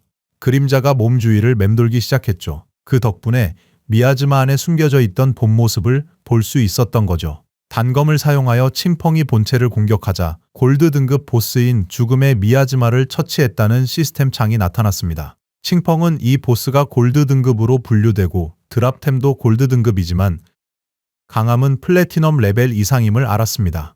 다행히 그가 최근 배운 다크나이트 링 블레이드는 마법 피해 스킬이었습니다. 시체는 수명 5부로 변했고 칭펑은 탐욕스러운 손으로 전리품을 주운 뒤 한숨을 쉬었습니다. 이 무덤을 클리어하느라 들인 노력을 생각하면 골드 등급 전리품이 나오길 바랐죠? 칭펑은 희귀 아이템인 탈 것 종을 얻었고 이를 보고 깜짝 놀랐습니다. 주인공은 보스가 탈 것을 드랍해 매우 기뻤습니다. 이로써 릴리위의 유명한 코이 운이 단순한 소문이 아니라 진짜라는 걸 알게 됐죠. 시스템 설명에 따르면 탈 것 종은 11레벨의 고스트 나이트 울프를 소환하는 데 쓰였죠. 이 생물은 전투를 돕고 탈 것으로도 쓸 수 있는데 사용하려면 최소 11레벨이 되어야 합니다. 칭펑은 고스트 나이트 울프가 초반에 얻을 수 있는 가장 빠른 탈 것 중 하나임을 기억했습니다. 고스트 나이트 울프는 11레벨의 골드 등급이었습니다. 고스트 나이트 울프의 능력치는 힘 148, 체력 155, 정신력 135에 민첩은 무려 191에 달했습니다. 탈 것은 주인과 경험치를 쌓으며 시간이 갈수록 강해집니다. 다만 이 종이 거래되면 몬스터의 레벨은 초기 상태로 되돌아갑니다. 그 능력치 또한 주목할 만했어요. 돌진, 탈 것 탑승 시 이동 속도가 245%나 증가합니다. 야간 보행, 밤에는 1레벨 은신 상태를 영구적으로 유지할 수 있습니다. 공격 시 효과는 사라지지만 120의 은신 파괴 피해를 입히고 60초 후 재은신합니다. 덮치기, 탈 것이 단일 대상을 연속으로 3번 덮칠 수 있게 하며 매 공격마다 267의 추가 물리 피해를 줍니다. 12초의 재사용 대기 시간을 갖습니다. 늑대 울음소리, 아군 유닛에게 180초 동안 공격력 35, 물리 방어력 35, 그리고 모든 원소 저항력을 각각 35씩 증가시킵니다. 재사용 대기 시간은 6. 칭펑은 단순한 탈 것이 아닌 전투 패심을 알았습니다. 은신 스킬까지 있었으니 이건 엄청난 이득이었죠. 밤이 되자 칭펑은 고스트 나이트 울프를 타고 폐허를 빠져나와 다음 목적지로 향하기 시작했습니다. 그의 계획은 명확했어요. 15레벨 달성 후 탈 것 추출에 필요한 수명을 모으는 것이었죠. 게임 접속을 종료하면 바로 매직시티로 가서 첸시시를 제거하고 미래의 위협을 뿌리 뽑을 생각이었습니다. 장하이 콜로세움을 지나던 칭펑은 그곳이 엄청나게 넓은 면적과 지하 2층까지 갖춘 복잡한 미로와 같다는 사실을 떠올렸습니다. 이곳은 몬스터로 가득해 빠른 레벨업의 최적의 장소였습니다. 고스트 나이트 울프는 가볍게 뛰어올라 장하이 콜로세움 담벼락 위로 올라섰습니다. 강력한 몬스터들이 그를 쳐다보기 시작했고 고스트 나이트 울프는 그대로 뛰어내렸습니다. 칭펑과 그의 야수는 하늘에서 몬스터들을 향해 떨어지기 시작했습니다. 칭펑의 눈이 결의에 차 빛나기 시작했습니다. 그림자 순간 101호 주인공은 몬스터들을 학살하기 시작했습니다. 한편 유적의 다른 곳에서는 안유가 자신의 검을 이용해 그곳에 있던 몬스터 한 마리를 처치했습니다. 몬스터의 시체는 수명으로 변했고 그녀는 안도의 한숨을 내쉬었습니다. 그녀의 팀원이자 장하이시 부서장의 아들인 마나이량은 역시 안대장이라며 그녀의 데미지가 어마어마하다고 감탄하며 박수를 치기 시작했습니다. 그는 숨겨진 직업인 드래곤 검사가 얼마나 강력한지 감탄했고 안유가 자신이 점 찍어둔 여자라고 말했습니다. 그녀는 이 골드 보스는 8레벨밖에 안 되는데도 10분 넘게 싸우고 있다고 말했습니다. 그래서 세도우가 혼자 플래티넘 보스를 잡은 것이 정말 이해되지 않았습니다. 마나이량은 그녀를 칭찬했지만 세도우는 은신으로 보스를 천천히 잡는 암살자라며 그의 업적을 무시했습니다. 그에 따르면 이런 플레이 방식으론 절대 대성할 수 없다고 합니다. 다행히 안유에게는 아무런 뒷배경이 없다는 걸 알고 내심 기뻐했습니다. 관리 아들이니 그녀를 굴복시키는 건 식은 죽 먹기라 여겼죠. 안유는 평범한 궁수인 자신이 보스를 천천히 잡는 역할에 더 적합하지 않냐고 물었습니다. 마나이량은 엉덩방아를 찍으며 자신은 정정당당한 사람이라 그런 짓은 안 한다고 둘러댔습니다. 그는 심각한 표정으로 서도우가 현실 세계에서 인성이 나쁘고 잔인한 살인마라는 소문을 들었다고 밝혔습니다. 또한 수도 경찰 소속의 한 헌터가 이미 3레벨의 은신감지 스킬을 가지고 있다고 덧붙였습니다. 그는 세도우를 함정에 빠뜨려 현실 속 그의 정체를 밝혀낸 뒤 그를 완벽하게 통제하자고 제안했습니다. 세도우 같은 사람은 자기 조직에서 일해야만 믿을 수 있다고 말했죠. 그렇지 않으면 송페이나 장미의 같은 사건이 계속될 거라고요. 그는 세도우의 뒤치다거리에 진절머리가 난 겁니다. 안유와 왕멍은 서로를 쳐다보며 마네량을 비웃기 시작했습니다. 정말 상황 파악이 안 되냐고 물었죠. 이것은 세도우가 뒤를 봐달라고 애원하는 게 아니라 오히려 자신들이 그의 뒤치다거리를 해야 하는 상황이라는 설명이었습니다. 이 방법만이 그들의 이익을 세도우와 일치시켜 협력을 얻어낼 수 있었습니다. 그들은 세도우가 세계 최초로 골드보스와 플래티넘 보스를 둘 다 단독으로 처치한 것을 상기시켰습니다. 마나이량은 격분한 표정으로 세도우는 그저 보잘것없는 암살자에 지나지 않는다고 단언했습니다. 은신 감지 레벨만 갖춰진다면 그를 제압하지 못할 이유가 없다고 반문했습니다. 그들을 하찮은 놈들이라며 감히 자신을 꾸짖냐고 질책했어요. 그는 안위를 보며 세도우의 명성을 망가뜨리고 그를 붙잡을 테니 잘 지켜보라고 선언했습니다. 그렇게 되면 그녀는 자기 앞에 무릎 꿇고 용서를 빌게 될 거라고 말했습니다. 한편 왕멍은 안위에게 보스가 뭘 드롭했는지 물었습니다. 그녀는 사제용 골드 등급 장비와 실버 등급 장비, 그리고 실버 등급 스킬북이 드롭되었다고 답했습니다. 턱을 만지며 그녀는 세도우가 골드, 심지어 플래티넘 장비까지 여러 개 팔았던 것을 기억했습니다. 세도우가 보스를 몇 마리나 잡았는지 아니면 보물찾기가 재능이라 아이템이 상자에서 나온 건지 궁금해졌습니다. 왕멍이 심각한 표정으로 걱정된다 말하니 안이는 어리둥절한 기색을 감추지 못했습니다. 왕멍은 동방 일가족이 한자리에 모였다 모두 살해당했던 종릉 레스토랑 사건을 언급하며 우려를 드러냈습니다. 그런 다음 그는 섬뜩한 가설을 제시했습니다. 세도우가 저지른 일이라면 계속 그의 뒤치다거리를 해야 할까? 왕멍은 아직 세도우의 성격을 파악하지 못했다며 현실에서도 그가 무자비한 연쇄 살인마일까봐 두렵다고 털어놓았습니다. 그녀는 이 사건에 대해 알고 있었습니다. 상부에서는 이 사건을 매우 심각하게 다루고 있었고 모두들 세도우와 연관이 있는지 추측했죠. 자신감 넘치는 미소를 지으며 그녀는 이 사건이 세도우의 소행이라 할지라도 자신은 그와 협력할 것이라고 설명했습니다. 그녀는 상부에서 그의 뒤처리를 거부하더라도 자신은 그를 지지하겠다고 밝혔습니다. 왕멍이 어리둥절하며 이유를 묻자 그녀는 누가 세도우를 지지하고 싶지 않겠냐고 간단히 대답했습니다. 부하가 나타나 앞쪽 구역에서 경기장 같은 곳을 발견했는데 안에 있던 몬스터들이 이미 다 죽어 있었다고 보고했습니다. 그는 심각한 눈빛으로 시체가 널려 있다고 말했습니다. 어느 세력이 경기장의 몬스터를 다 쓸어버렸는지 알 수 없었지만 안이는 기뻐하며 경기장으로 향했습니다. 그녀의 행동을 본 왕멍은 더욱 혼란스러워했습니다. 종합 콜로세움에 도착하자 바닥에는 수많은 수명이 흩어져 있었습니다. 그들은 엄청난 전리품에 충격을 받았습니다. 분명 수백 마리의 작은 몬스터들이 있었을 텐데 대체 어떤 세력이 이런 일을 해냈는지 궁금해했죠. 이니 대장은 서도우가 여기 있었다고 확신했습니다. 그래서 주변을 수색해서 그를 만날 수도 있으니 한번 찾아보자고 제안했습니다. 마네량이 왜 서도우라고 확신하는지 묻자 안위 대장은 간단하게 설명했습니다.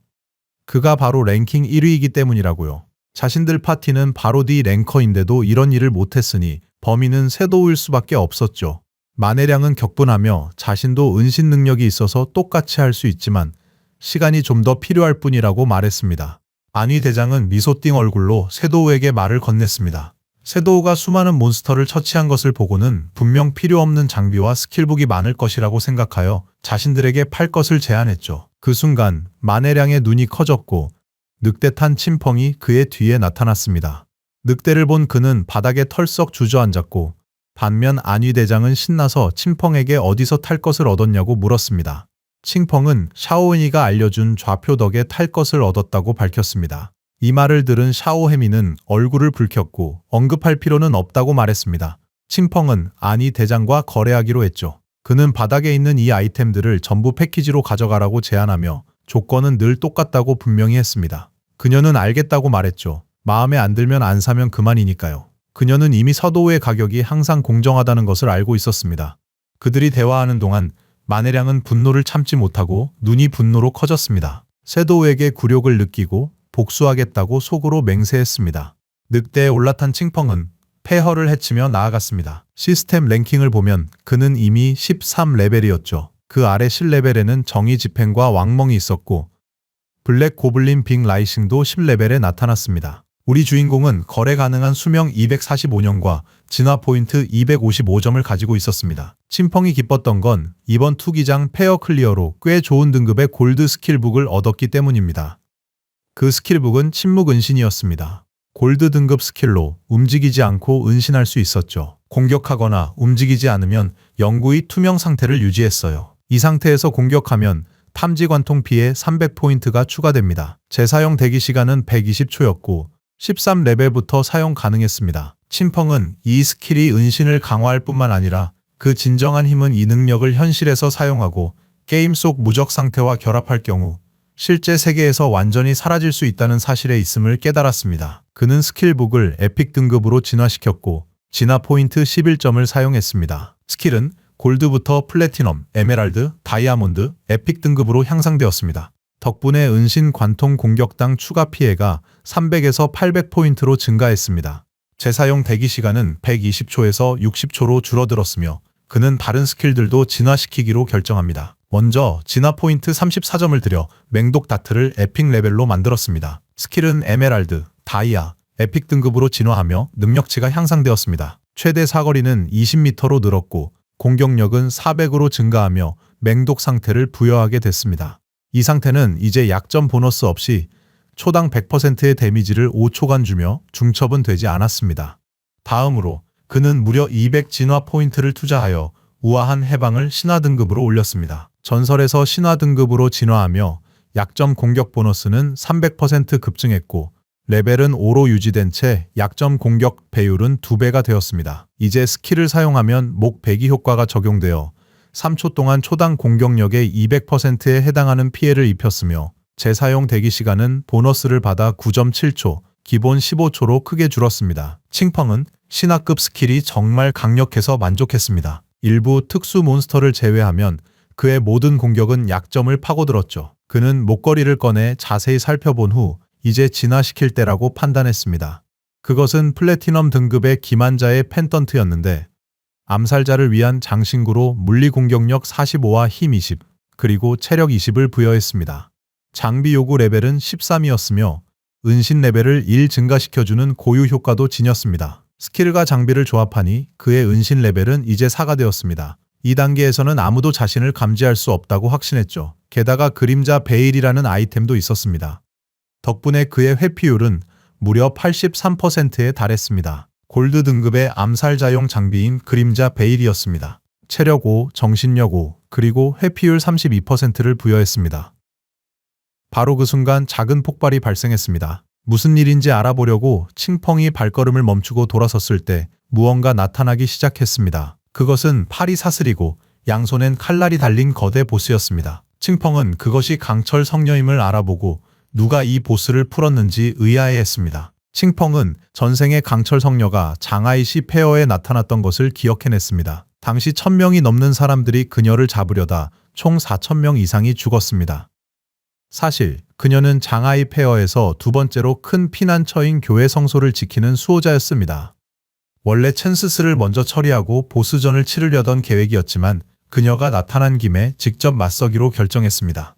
늑대는 재빨리 건물 위로 도약했습니다. 보스는 팔을 휘둘러 주변 플레이어들을 학살했습니다. 그녀가 플레이어 한 명을 죽이자 다른 이들은 그녀가 매우 강하다는 걸 깨달았죠. 그녀는 반응할 새도 없이 칼날 팔을 휘둘러 다른 플레이어들을 죽이기 시작했습니다. 칭펑은 강철 성녀와 대적하려는 플레이어들이 자신들의 능력을 너무 과신하고 있다고 생각했습니다. 호랑이를 탄 플레이어가 보스와 싸우기 시작했는데 칭펑은 그가 숨겨진 직업인 성기사를 가진 천우밍, 즉 동우밍이라는 것을 알아차렸습니다. 그는 칭펑의 오랜 친구였는데 전생에 9년간 싸웠음에도 불구하고 승패를 가리지 못했습니다. 정말 교활하고 비열한 사람이었죠. 질 것 같으면 늘 비겁한 술수로 도망쳤습니다.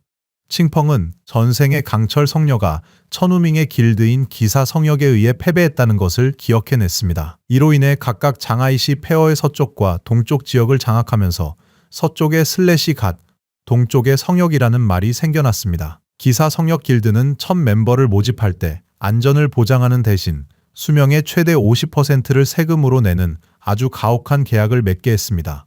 대부분의 멤버들이 길드 상위 플레이어들을 위해 강제로 일하는 블랙 슬레이브가 되었습니다. 칭펑의 눈은 기쁨으로 빛났습니다.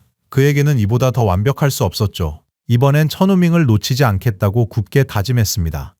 보스가 정신없이 양팔을 힘껏 휘두르기 시작했고 칭펑은 그 틈을 타 투명화 스킬을 사용해 보스 근처에 접근했습니다. 그의 눈은 사악한 의지로 빛나기 시작했고 시간을 지체하지 않고 아미아의 반지 칼날을 휘둘러 순식간에 근처 플레이어들을 모두 처치했습니다. 붉은 기운에 휩싸인 주인공이 빠르게 회전하며 모든 플레이어를 죽였습니다. 이 광경을 본 천우밍은 충격에 빠졌습니다. 그림자인 것을 알아채고는 자기 사람들을 왜 죽이냐고 아무 원한도 없다고 말했습니다.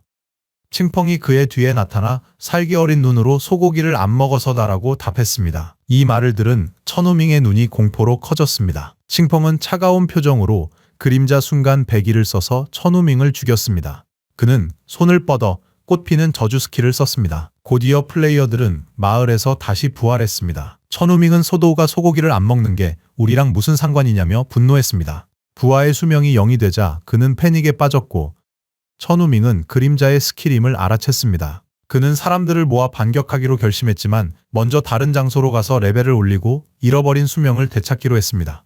그 무리 중에는 샤오이도 함께 있었습니다. 그녀는 세도우가 자신을 직접 공격하는 이유를 궁금해하며 울음을 터뜨렸습니다. 수명은 거의 다 했습니다. 시스템은 칭펑의 스킬인 꽃피는 저주가 샤오이로부터 거래 가능한 수명 4일과 거래 불가능한 수명 1년을 흡수했다고 알려주었습니다. 칭펑은 그녀 역시 천우밍의 파티에 있다는 사실에 기쁨을 감추지 못했습니다. 그의 눈이 흥분으로 번뜩였죠. 이 적은 수명까지 흡수했다는 건 그녀가 절박했다는 확실한 증거였죠. 결국 그녀는 나이트 성역 길드의 블랙 슬레이브로 들어갔습니다.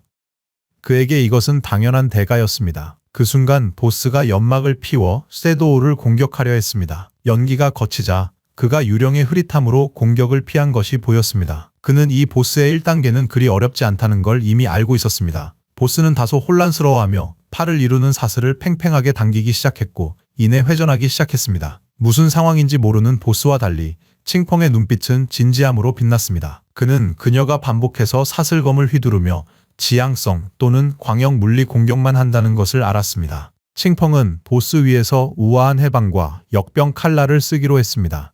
공격 후의 우아한 해방은 목 배기 효과를 발동시켜 막대한 폭발 피해를 입혔습니다. 그리고 역병 칼날은 3초 후 폭발하며 독 피해를 입힐 것이었습니다. 칭펑은 빠르게 공격해 보스에게 수천 점의 피해를 줬습니다. 목 배기로 목에 깊은 상처를 입혔습니다. 눈 깜짝할 새 체력이 절반 아래로 떨어졌고 그녀의 눈은 분노로 번뜩였습니다. 하지만 칭펑은 그녀가 수호자가 된 이유가 이 페이지에 있다는 것을 알기에 침착했습니다. 체력 절반을 잃으면 봉인된 악마가 깨어나기 때문이죠. 그렇게 받은 모든 피해는 공격자에게 그대로 반사됩니다. 심지어 악마의 뱃속에는 포탈이 있다는 전설도 있었습니다. 삼켜지면 화산 밑바닥으로 추정되는 미지의 장소로 이동된다는 소문이었죠. 하지만 전생에 이걸 성공한 사람은 아무도 없었습니다. 몇몇 사람들이 다른 게임의 메커니즘과 혼동했다고 생각했습니다.